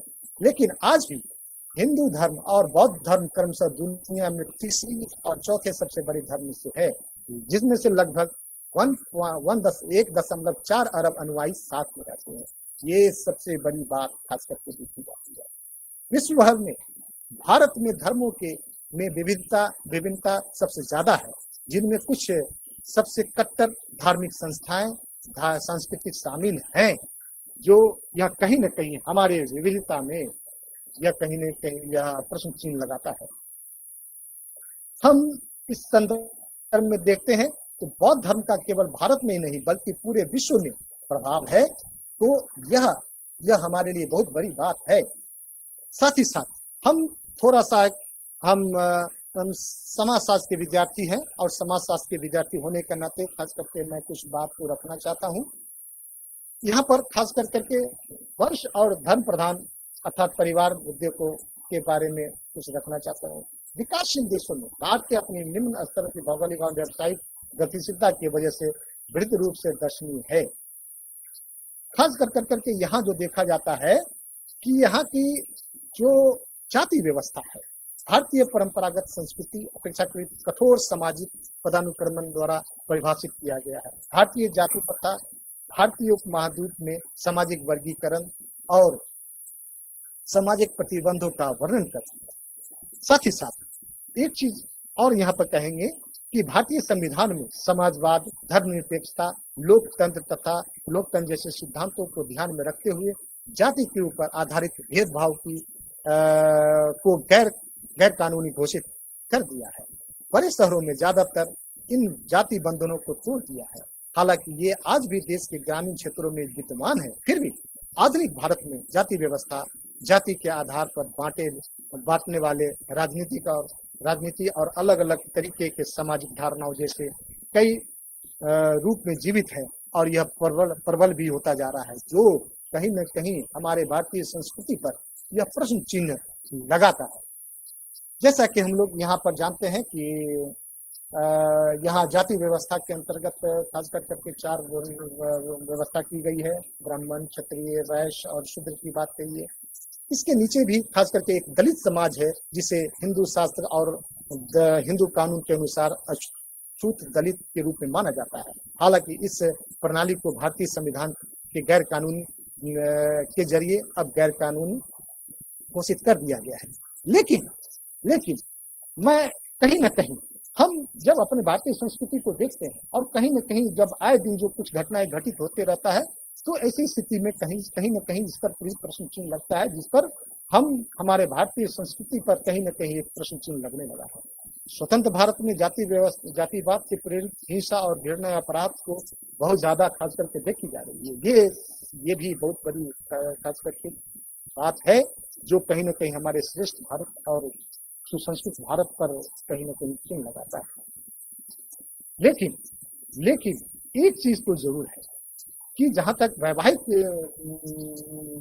स्थिति का प्रश्न है, इसमें आज भी भारतीय समाज सदियों से तयशुदा शादियां आज भी भारतीय लोगों में बहुत बड़ा हिस्सा अपने माता पिता एवं अन्य सम्मानीय पारिवारिक सदस्यों द्वारा तय की गई शादियां ही करती है, जिसमें दूल्हा दुल्हन की सहमति हो जाती है और तयशुदा शादियां कई चीजों को मेल कराने के आधार पर उन्हें और भी ध्यान देना। साथ ही साथ इसमें देखा जाए तो इस आधार पर यह शादियां जो है भारत में जीवन भर के लिए माना जाता है। यह खास करके बहुत बड़ी उपलब्धि है। लेकिन जहां तक तलाक की बात है तो यह संयुक्त राज्य अमेरिका की 50% की तुलना में मात्र 1.1% है, जो खास करके भारतीय संस्कृति के लिए सबसे बड़ी बात है। यह आए दिन जो है जो खास करके आए दिन देखते हैं, यह हमारे लिए हमारी संस्कृति के लिए बहुत बड़ी बात है। हम अब एक परंपरागत रूप से हम देखते हैं जो हमारी संस्कृति के लिए, सुसंस्कृति को, श्रेष्ठ भारत को खास करके समृद्धशाली बनाने में बहुत भूमिका अदा करता है। हम आजकल आदर सत्कार और के प्रति आभार के प्रति हम कई रूप में खास करके देखते हैं। हम कई विदेशों में देखते हैं, हाय हेलो कह देते हैं, लेकिन इससे कहीं लगता नहीं कि अपनापन की बात हो। कहीं न कहीं अपनापन वो दिल से वो चीज नहीं प्रदर्शित होता है। नमस्ते या नमस्कार या नमस्कारम भारतीय उपमहाद्वीप में अभिनंदन या अभिवादन करने के लिए समान तरीका है। लेकिन हम भारतीय संस्कृति की जब देखें तो यहाँ पर इससे अलग है। यहाँ पर योग में योग गुरु और योग शिष्यों द्वारा बोले जाने वाली बात के आधार पर नमस्ते का मतलब मेरे भीतर की रोशनी तुम्हारे अंदर की रोशनी का सत्कार करती होगा। अर्थात शाब्दिक अर्थ में इसका मतलब हो जाता है कि प्रणाम, श्रद्धा, आज्ञा पालन, वंदन, आदर तथा तय आपको से लिया गया है। ये हमारी संस्कृति की बहुत बड़ी बात है जो हम कहीं भी किसी भी संस्कृति में खास करके नहीं देखते हैं, न देखने को मौका मिलता है। हमारी संस्कृति की सबसे बड़ी बात एक त्योहार पर मानते हैं, त्योहार के बारे में देखते हैं। जैसा कि हम जानते हैं कि हमारा भारत जो है वह भारत एक बहु सांस्कृतिक और बहुधार्मिक समाज होने के कारण विभिन्न धर्मों के त्योहार और छुट्टियों को मनाते हैं। भारत में 3 राष्ट्रीय अवकाश खास करके देखी जाती है, स्वतंत्रता दिवस, गणतंत्र दिवस और गांधी जयंती। ये हमारे 3 जो है जो कहीं न कहीं हमारी संस्कृति को सुदृढ़ बनाने का काम करता है और वह उसकी ओर इंडिकेट करता रहता है। यह हमारे लिए बहुत बड़ी बात है। साथ ही साथ आए दिन भारत में खास करके देखी जाती है, यहाँ होली है, नवरात्रा है, रक्षाबंधन है, दशहरा है, पोंगल है, संक्रांति है, कुंभ का मेला है, बुद्ध पूर्णिमा है।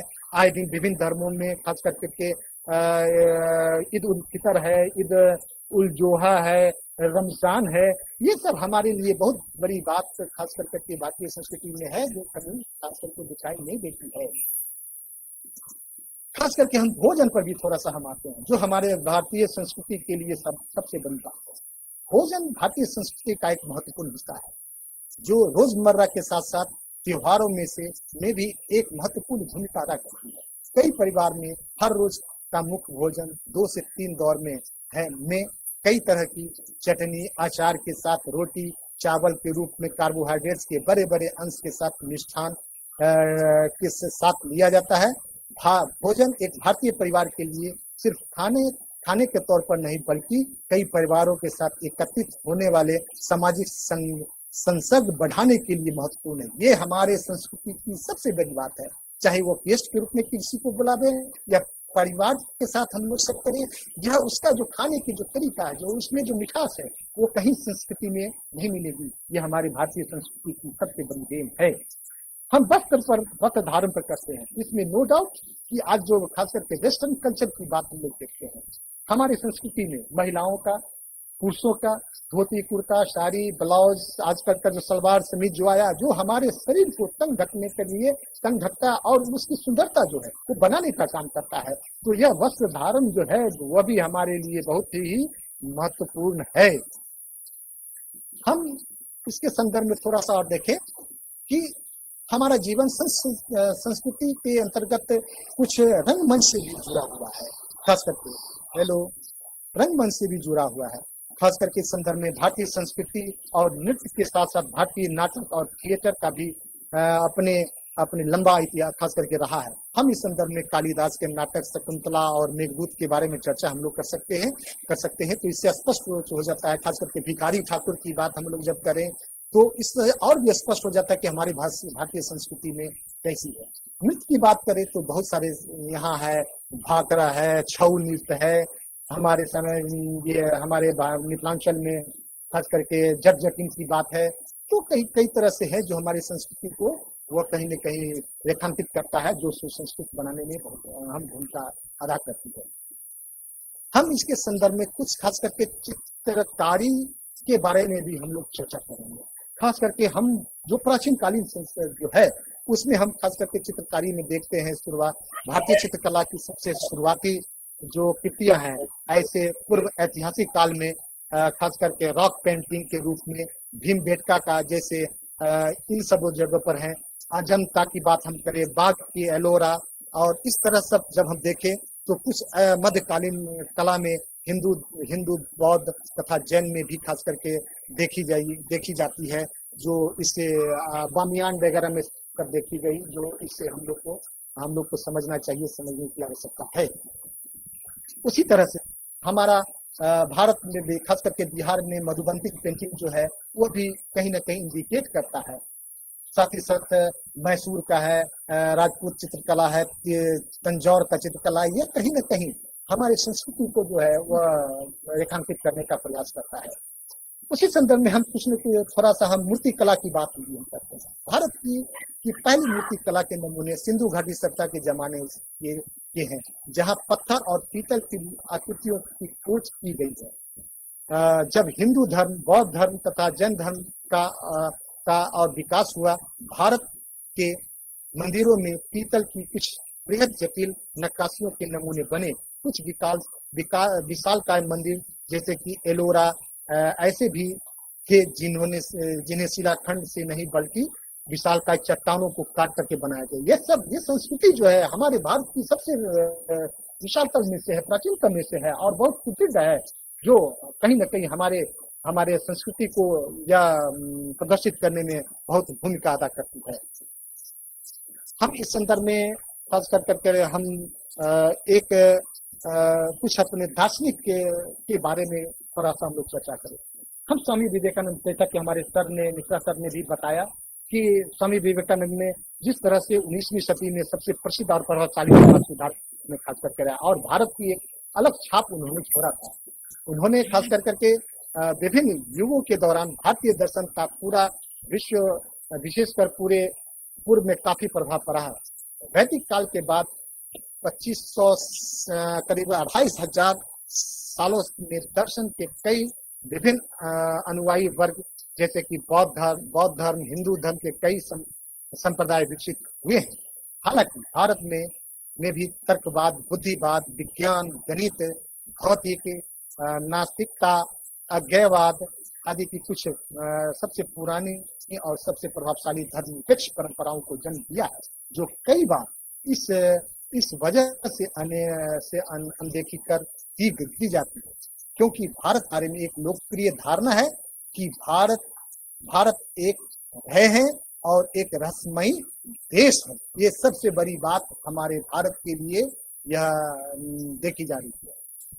हम थोड़ी सी बात और रखेंगे कि प्राचीन काल में से ही भारत में दर्शन को दिए जाने वाले महत्व को अतिरिक्त आधुनिक भारत में भी कुछ प्रभावशाली दार्शनिकों को जन्म दिया है, जिन्होंने राष्ट्रभाषा के साथ साथ अन्य विषयों में भी, खास करके अन्य भाषाओं में भी इन्होंने बताया। स्वामी विवेकानंद के बारे में खास करके सर ने जिस तरह से कहा, वास्तव में अगर हमारी संस्कृति की वास्तव में वहाँ उन्होंने बताने का प्रयास किया और भारत की जो गौरवमयी जो एक अपना स्थान प्रस्तुत किया, उन्होंने मात्र शून्य समय जो दिया गया था उसमें उन्होंने जिस तरह का उद्बोधन उन्होंने किया, वास्तव में वो शरीर जो है अभी भी उस शब्द को सुन करके हम लोग का रोआ जो है शरीर का जो वो रोमांचित हो जाता है कि हमारी संस्कृति इस तरह से थी और है।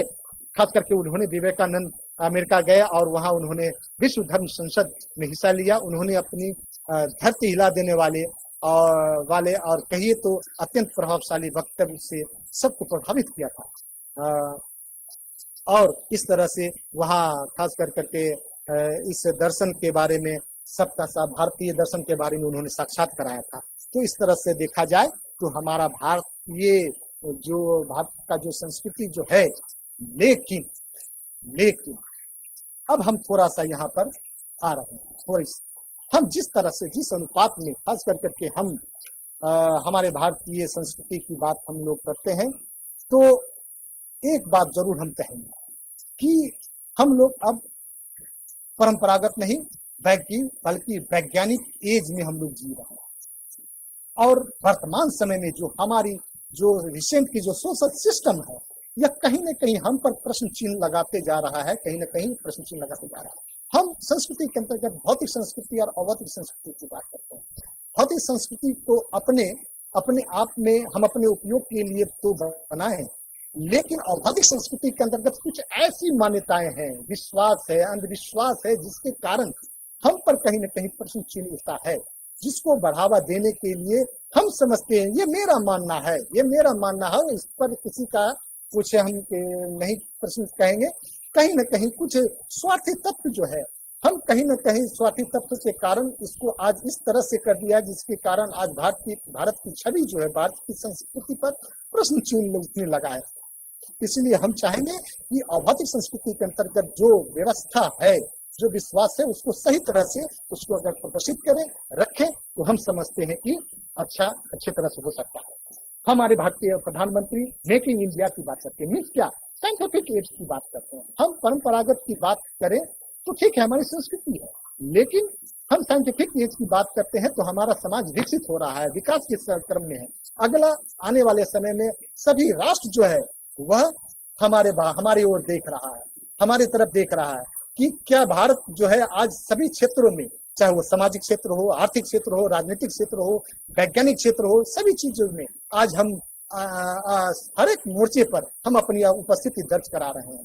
ये हमें आज जो कल जो कहा जाता है कि विश्व गुरु की बात, हम हैं, हम सुसंस्कृत हैं, हम श्रेष्ठ भारत के श्रेष्ठ संस्कृति के रूप में हैं, हम किसी से कम नहीं है। लेकिन हमें समझना होगा कि हम पर जो कोई प्रश्न चिन्ह लगा रहा है, क्यों लगा रहा है, इसको हमें समझना होगा। जैसा कि हमने बताया, हमारे गुरुदेव सर भी जो हैं, अगस्त कॉम के बारे में बताया, लॉ ऑफ फिजिक्स के बारे में, सही है, थियोलॉजिकल, मेटाफिजिकल एंड पॉजिटिविज्म। हम अभी के समय में कोई भी घटना को पॉजिटिविज्म से हम देखेंगे, तार्किकता के आधार पर डेवलपमेंट हुआ, लेकिन वैज्ञानिक पद्धति के आधार पर देखेंगे, और इस तरह से हम समझते हैं कि हमारी संस्कृति को सुसंस्कृत हो सकता है। और साथ ही साथ सामाजिक जो हमारा दायित्व है, हम एक चीज जरूर यहाँ पर जरूर हम अपने खास करके दिल में हम जो देखते हैं, हमारे पास जो सामाजिक उत्तरदायित्व जो है, हम कहीं न कहीं उससे पीछे हटते जा रहे हैं, और इसके लिए आवश्यकता है कि उस पर ध्यान देने की आवश्यकता है। हम थोड़ी सी समाजशास्त्र के विद्यार्थी हैं, इसलिए थोड़ा सा हम इस पर हम कहना मेरे लिए हो सकता है जाती हो जाए, लेकिन इसके लिए माफ करिएगा। हम समाज का विकास तभी कर सकते हैं जब हम समाज के सभी तबका जो है, सभी वर्ग जो है, सभी व्यक्ति जो है का सभी सही तरह से उसका विकास होगा। हम उदाहरण के लिए हम देखते हैं कि अगर एक परिवार में 4 बच्चे हैं, अगर एक बच्चा अगर वो बीमार पड़ जाता है, उससे समस्या हो जाती है, तो गार्जियन क्या करते हैं, उन 3 बच्चे का या 3 बच्चों के कुछ न कुछ अधिकार को उसकी जो नीड है उसमें कटौती करते हुए उस बच्चे के लिए व्यवस्था करते हैं, जिसके कारण वो समझते हैं कि ये बच्चा मेरा पिछड़ गया है, ये मेरा अंग पिछड़ गया है। अगर ये भी स्वस्थ होता तो हम समाज को हम अच्छे तरह से हम दे सकते थे, स्थान पर ये अपना भी सहयोग दे सकता था। आज आवश्यकता इसी बात की है कि हम समाज में बहुसंख्यक जो वर्ग जो है, कहीं न कहीं सामाजिक स्थिति से, शारीरिक स्थिति से, भौगोलिक स्थिति से, साथ ही साथ मानसिक स्थिति से वो पिछड़ा हुआ है, उसे संभालने की आवश्यकता है। और अगर इस पर अगर हम सही थोड़ा सा ध्यान दें तो हम समझते हैं कि आने वाले समय में हमें जिस उपलब्धि हमें मिली हुई है, हम उस पर मेरा कोई पद स्थान कोई हमसे छीन नहीं सकता है। इसलिए आवश्यकता इस बात की है कि हम इससे ऊंचे आगे उठे और आगे उठ करके इस पर सोचे, और सोचने के साथ ही साथ हम एक ऐसे व्यवस्था का निर्माण करें जो हमारी जो प्राचीन कालीन जो संस्कृति थी, जो हमारी सभ्यता थी, जो हमारी व्यवस्था थी, हम उस संदर्भ में वर्तमान संदर्भ के अनुसार हम उसी के अनुरूप हम अपने आप को ढालें, तो हम समझते हैं कि हम सुसंस्कृत, सुसंगठित, श्रेष्ठ भारत की कल्पना हम कर सकते हैं। आज के इस अवसर पर सर आपने मुझे यह अवसर प्रदान कराया। आज हमारे दिल की बात, मैं क्या कहूँ, मुझे तो आंसू निकल जाएगा सर, लेकिन आज मैं करीब 16 साल से मगर यूनिवर्सिटी में शिक्षक हूँ सर, लेकिन मुझे आज मुझे जो आपने अवसर मुझे प्रदान कराया, मैं इसके लिए सर तहे दिल से, सर हृदय से मैं आपका आभार बंदन करता हूँ, प्रणाम करता हूँ सर।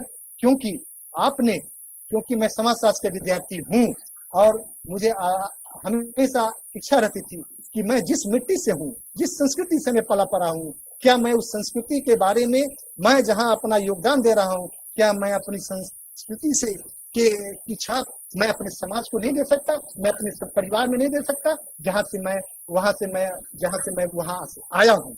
आज मुझे बहुत ही हृदय से जो खुशी मिल रही है, हम समझते हैं कि सर इसके लिए मैं आपका सर बार बार वंदन करता हूँ, अभिनंदन करता हूँ कि जिसमें आपने मुझे यह अवसर प्रदान कराया। और मैं खास कर करके मिश्रा सर को भी धन्यवाद देता हूँ और मैं उनको भी प्रणाम करता हूँ, जिसने मुझे आज पता चला कि सर भी समाजशास्त्र के स्टूडेंट रहे हैं। इसलिए मैं सर उनको मैं वंदन करता हूँ और आशा करता हूँ कि सर पता नहीं, मैं भावना में आकर के मैं कुछ सबको मैं बोल दिया हो सकता है, इसलिए मैं माफी चाहता हूँ। फिर भी अगर किसी प्रकार का प्रश्न होगा तो मैं सर मैं उत्तर देने के लिए तैयार हूँ। बहुत बहुत धन्यवाद सर। और अगर इस तरह से देखा जाए तो हम श्रेष्ठ भारत और सुसंस्कृत भारत की स्थापना हम कर सकते हैं। यह स्थान मुझसे कोई नहीं छीन सकता और मैं उसकी लायक हूँ है और किसी तरह से मुझे कोई इसको छीन नहीं सकता है। मैं इसके लिए उनको सोचना होगा। आवश्यकता इस बात की है कि हम लोग को उसके लिए तैयार होना है। बहुत बहुत धन्यवाद सर, बहुत बहुत धन्यवाद। Thank you sir. बहुत बहुत धन्यवाद प्रमोद जी। मेरे मन की बात थी और आपको ये अवसर मिलना ही चाहिए। ये सौभाग्य मिथिला विश्वविद्यालय का है और मैंने जैसा आप लोगों को बताया कि हम जब अध्यक्षीय उद्घोषण के लिए विवश हैं तो हम जब आएंगे तो बात करेंगे। अभी व्यवस्था के तहत मैं केवल अभी हल्का सा आभार व्यक्त करता हूँ। और जैसा कि मैंने नोट किया, जितने लोग पार्टिसिपेट कर रहे हैं, हमारे सहभागिता जिन्होंने इसको गौरव प्रदान किया है, इसको जीवंत बनाया है, ऐसे लगातार 33-34 हमारे मित्र से जुड़े रहे और सब लोगों का मैंने देखा है तो उसमें सब लोगों ने समीक्षा के तौर पर आभार ही व्यक्त किया है, बधाई ही दी है, धन्यवाद दिया है। लेकिन फिर भी 2-3 प्रश्न आए हैं और एक प्रश्न है, प्रश्न तो नहीं है, कॉम्प्लीमेंट के रूप में संजय जी ने कहा जो हम लोग कर रहे हैं वो बिल्कुल ठीक है। और फिर रामनाथ तिवारी जी ने बहुत ही प्रशंसा की है और जो हम लोग कर रहे हैं उसको कंफर्म किया है। लेकिन 2 प्रश्न आए हैं। एक प्रश्न है वो शैलेंद्र जी का और दूसरा प्रश्न है हमारे मित्र हैं मुकुल बिहारी जी का। तो एक प्रश्न है शंकर जी से और दूसरे प्रश्न जो हमारे मुख्य अतिथि हैं, मुख्य वक्ता हैं हमारे हरेंद्र जी। तो आप लोगों ने भी प्रश्न देख लिया होगा। तो हम पहले निवेदन करेंगे, ये ओपन है सेशन, जो प्रश्न नहीं लिख पाए हैं उनको भी अवसर मिलेगा। लेकिन आप लोगों से एक निवेदन है कि जो लोग बोले वो ही केवल माइक ऑन करें और रेस्ट लोग ऑफ रखें और पॉइंटेड क्वेश्चन पूछें, ऑब्जर्वेशन दें। लेकिन जैसा मैंने कहा कि एक प्रश्न जो आया है उसको आप लोगों ने देख लिया होगा। तो सबसे पहले हम आज के अपने मुख्य अतिथि, मुख्य वक्ता भाई हरेंद्र जी से निवेदन करते हैं कि संक्षेप में उन प्रश्नों को लेने का जवाब देने का प्रयास करेंगे, क्योंकि समय रहेगा तो फिर थोड़ी बहुत बात मैं भी करना चाहूंगा। मैंने पहले ही कहा कि मेरा सौभाग्य होता, ये दुर्भाग्य मेरा रहा कि जैसा कि मैंने आप लोगों को बताया, पहले ही कहा, हरेंद्र जी ने भी कहा था कि हमारे जो गुरुदेव हैं ठीक ही कहा। हमने कहा कि संस्थापक अध्यक्ष रहे, समाजशास्त्र का मैं विद्यार्थी रहा, ऑनर्स तो मैंने पॉलिटिकल साइंस में किया, लेकिन सब्सिडरी में मैं समाजशास्त्र का विद्यार्थी था। लेकिन उग्रनाथ बाबू की स्थिति है कि दीप जला करके इसका उद्घाटन करने की भी स्थिति में नहीं है अभी फिलहाल, और मैंने इसके लिए बहुत प्रयास किया और मैंने कोशिश की थी। और एस एन तिवारी साहब का भी कॉपरेशन हुआ है और उन्होंने कहा कि विषय के बारे में कहा, वो होते तो अध्यक्षीय उद्बोधन होता तो ये कार्यक्रम और भी अपने मुकाम तक पहुंचता। लेकिन कभी कभी होता है कि नहीं श्रेष्ठता हुई, तो जो स्थिति है उसी से आप लोग हमसे ही काम चलाएंगे अध्यक्षीय उद्बोधन में।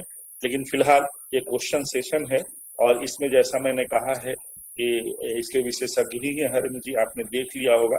प्रश्न कोई ऐसा नहीं है, पॉइंटेड भी है, आप उसका उत्तर देना चाहें मैं तो मैं प्रश्न नहीं देख पाया, क्षमा करेंगे, जरा प्रश्न दोहरा दें। हरेन जी प्रश्न कुल जी का है, what is relevance of wisdom in today's conflict. ये मुकुल बिहारी वर्मा हमारे पॉलिटिकल साइंस के ही टीचर हैं मिथिला विश्वविद्यालय में, जी और एक प्रश्न, बस एक ही प्रश्न उस तरह का आया है, और शैलेंद्र जी का प्रश्न जो है वो जनरल है, और हम समझते हैं कि उन्होंने आज का भेदभाव और अम्बेडकर के बारे में कहा है, तो उसको हम अध्यक्षीय उद्बोधन में ले लेंगे तो समाधान हो जाएगा, और राजनीति शास्त्र भी संबंधित है।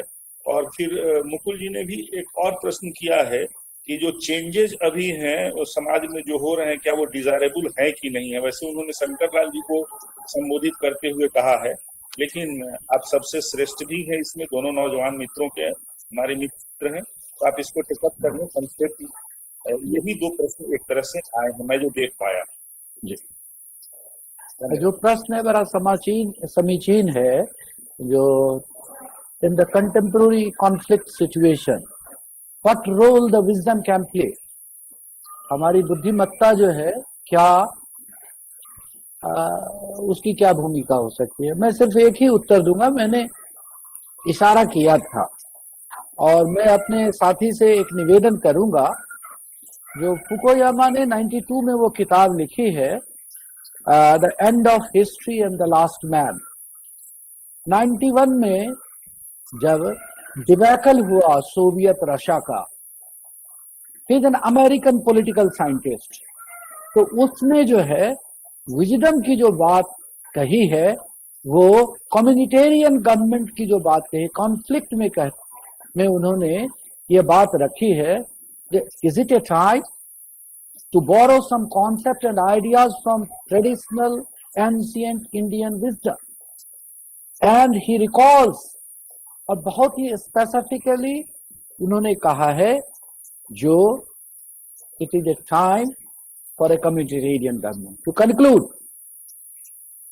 मित्र, मेरे हिसाब से कॉन्फ्लिक्ट जो है मॉडर्निटी के कारण है, वैल्यूज में चेंज के कारण है, और मेरा मानना है, मेरा इस पर एक आर्टिकल भी है, बड़ी प्रतिष्ठित जर्नल ने उसको छापा,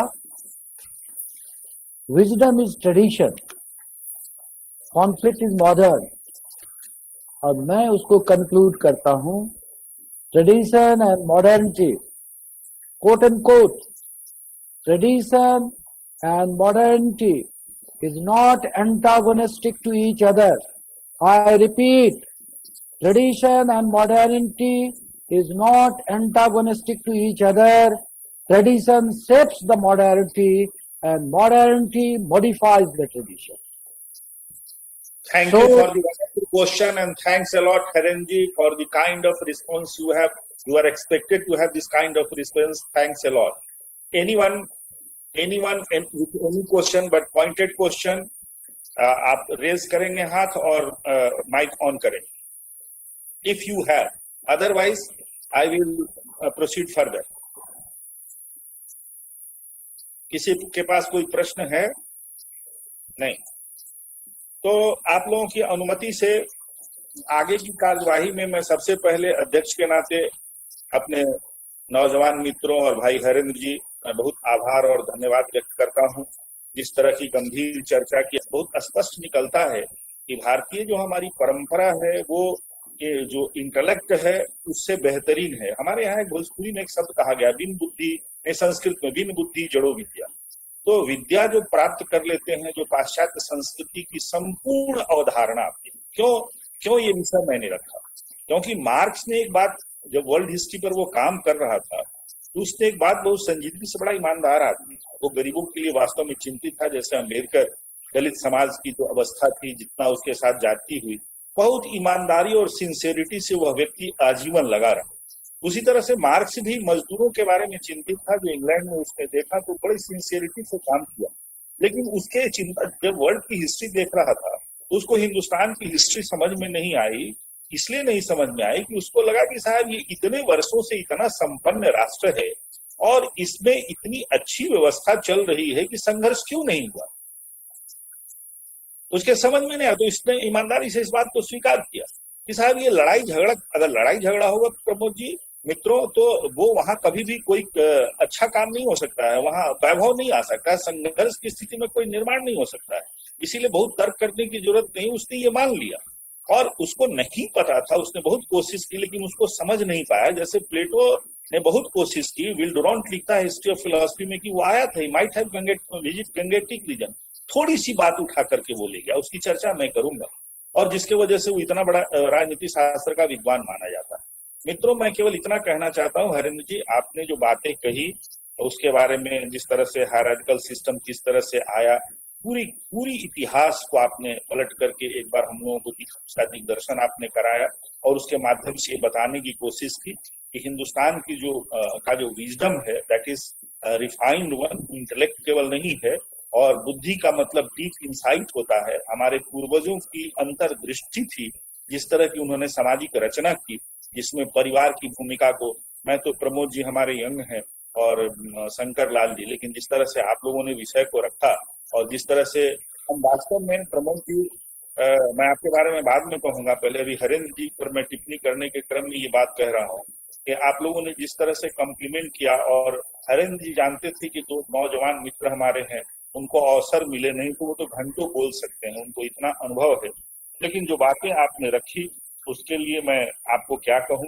मैं केवल आभार व्यक्त कर सकता हूं। टिप्पणी करने का अधिकारी तो मैं नहीं हूं, लेकिन मैं इतना जरूर जानता हूं कि जिस तरह से नबुल ट्रुथ की बात बुद्ध ने की, और बुद्ध भी जिस तरह से, उस पर भी मैं आऊंगा, भारतीय जो सनातन संस्कृति है उसी की उपज थे, इसीलिए बुद्ध को भगवान मानते हैं, और जाति अगर होती तो क्षत्रिय थे, फिर उनको भगवान मानने का, कृष्ण को भी भगवान माना जाता है, वो भी क्षत्रिय थे, राम भी क्षत्रिय थे, और आप सब जानते हैं कि द्रोणाचार्य क्या थे और उन्होंने कौन सी भूमिका अदा की। तो बड़ा अच्छा एक वाक्य में कह दिया प्रमोद जी ने कि जो हमारे यहाँ व्यवस्था थी कर्म प्रधान संस्कृति, एक वाक्य में सब कुछ समेट लिया, कर्म प्रधान संस्कृति रही हमारी, इसको स्वीकार किया, और अंबेडकर से बेहतर कोई नहीं जानता था। और एक जो प्रश्न आया है, वो शैलेंद्र जी ने कहा कि बहुत भेदभाव हुआ और आज भी झेलना पड़ रहा है, तो अंबेडकर को आपसे ज्यादा झेलना पड़ा था, प्रमोद जी को उतना नहीं झेलना पड़ा है, अभी भी झेलना पड़ता है, लेकिन वो कोई जाति व्यवस्था की वजह से नहीं झेलना पड़ता है, वो मनुष्य की जो मानसिकता है उसके वजह से झेलना पड़ता है, और पूरा वेस्टर्न वर्ल्ड कॉन्फ्लिक्ट पर टिका हुआ है। उसकी वजह एक ही है, क्योंकि उन लोगों ने व्यक्ति के शरीर को आधार बनाया। समाज शास्त्र का जो वैज्ञानिक विश्लेषण करता माना जाता है, हॉब्स माना जाता है, और हॉब्स ये कहता है कि मनुष्य जो है वो केवल हाड़ मांस का पुतला है। मनुष्य जो है उसने फिजियोलॉजी के आधार पर विश्लेषण किया, इसीलिए हेमा मालिनी सबको अच्छी लगती है, सुंदर लगती हो, बच्चा हो, बूढ़ा हो, प्रमोद जी हो, जितेंद्र जी हो, सब लोग अच्छे, मतलब वो केवल उतना ही देखता है। तो चीजों को केवल शरीर के माध्यम से पाश्चात्य को नॉलेज प्राप्त करने की भूख थी, जिसके आधार पर उसने मैन को सेल्फिश, नेस्टी, ब्रूटी, शॉर्ट और ट्रांजेक्टरी बनाया, और उसी की परिणति संघर्ष में होती, उसी की परिणति शोषण में होती है। और इसीलिए आप देख रहे हैं कि आज भी दुनिया में रेशियल, कहीं अलग तरह का डिस्क्रिमिनेशन है, कहीं रेशियल, प्रमोद जी तो एंथ्रोपोलॉजी के स्पेशलिस्ट हैं, रेशियल डिस्क्रिमिनेशन उसी आधार पर, तो डिस्क्रिमिनेशन उपजी हुई इन चीजों से है। और भारतीय व्यवस्था में कर्म आधारित व्यवस्था थी, ब्रह्म जानासी ब्राह्मण का जन्मो जाता शूद्र, जिसकी चर्चा भाई हरेंद्र जी ने की, जिसकी चर्चा शंकर लाल जी ने भी की, सब लोग इसमें एक मत हैं। इसलिए मेरे लिए तो बड़ा, राजनीति शास्त्र के विद्यार्थी के नाते मेरे लिए तो बड़ा सुखद अनुभव है, क्योंकि मैं ये मानता हूँ कि आज भी, मैंने पहले ही कहा कि मैंने अंग्रेजी शब्द इसलिए नहीं रखा क्योंकि अंग्रेजी शब्द उस तरह का मुझको मिल नहीं रहा था जो कि श्रेष्ठ, श्रेष्ठ का मतलब अगर पाश्चात्य संस्कृति में पूछिएगा तो सुपीरियर, पद में सुपीरियर हो जाए, दौलत में सुपीरियर हो जाए, मतलब बाहरी आवरण, और भारत उसको श्रेष्ठ नहीं मानता। श्रेष्ठ उसको मानता है जिसके आचरण ठीक हो। यहाँ शिक्षक नहीं कहता है, यहाँ आचार्य कहता है, जिसका आचरण अनुकरणीय हो, भीतरी गुण है, इंटरनल गुण है। पाश्चात्य ने उस आत्मा को, आत्मा तत्व को छोड़ करके उसने विश्लेषण किया, क्योंकि उसने केवल इंटेलेक्ट की बात की थी, उसको विजडम नहीं था, डीप इनसाइट में वो गहरे नहीं उतरे। जो हरेंद्र जी ने, मनुष्य आया क्यों, इसका मतलब क्या, उसको किस रास्ते से गुजरना, तो उसमें हमारे सामाजिक ताना, लोग समझते थे कि सब इतने ज्ञानी नहीं है, इसलिए उन्होंने सामाजिक जो ताना बाना, जिस डिजाइन की बात मैंने रखी थी, मेरा मानना है कि हम आज भी, हमारे सैनिक दूसरे का सर नहीं काटते हैं, जश्न नहीं मनाते हैं, नृत्य नहीं करते हैं, वो सुसंस्कृत है। मतलब संस्कृति का मतलब culture is that complex whole which includes knowledge, belief, art, moral, law, custom and any other habit and capability acquired by man as a member of society केवल नहीं है। हम लोग जो केवल सीखते हैं उसमें श्रेष्ठतम चीज हम सीखते हैं। हमारे यहाँ जो सिखलाया जाता है परिवार में, जो हम एक बात और कहना चाहेंगे कि हमारे मित्र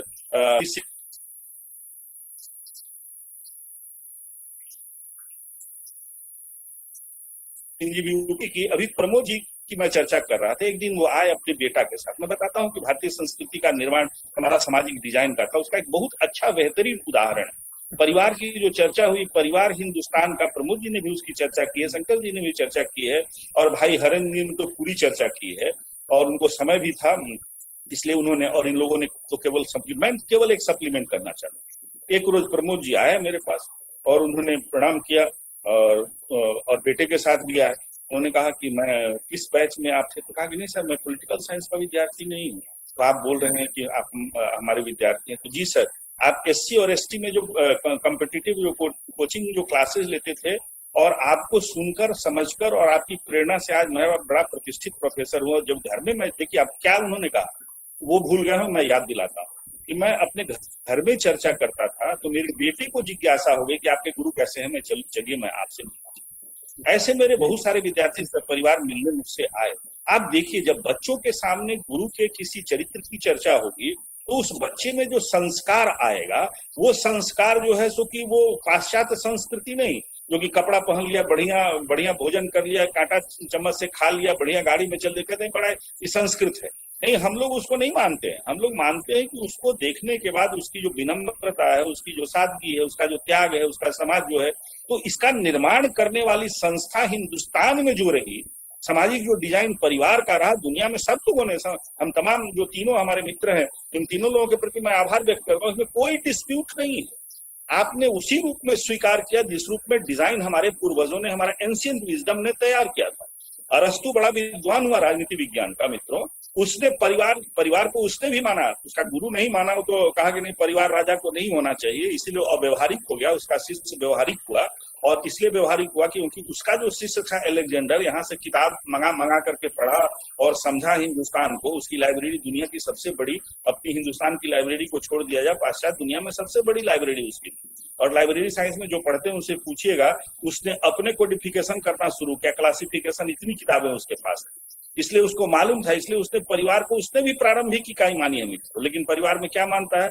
स्त्री, पुरुष, बच्चे और उसका दास, इतना ही मानता है। लेकिन हमारा परिवार जो है वो ज्वाइंट फैमिली का मतलब क्या होता है?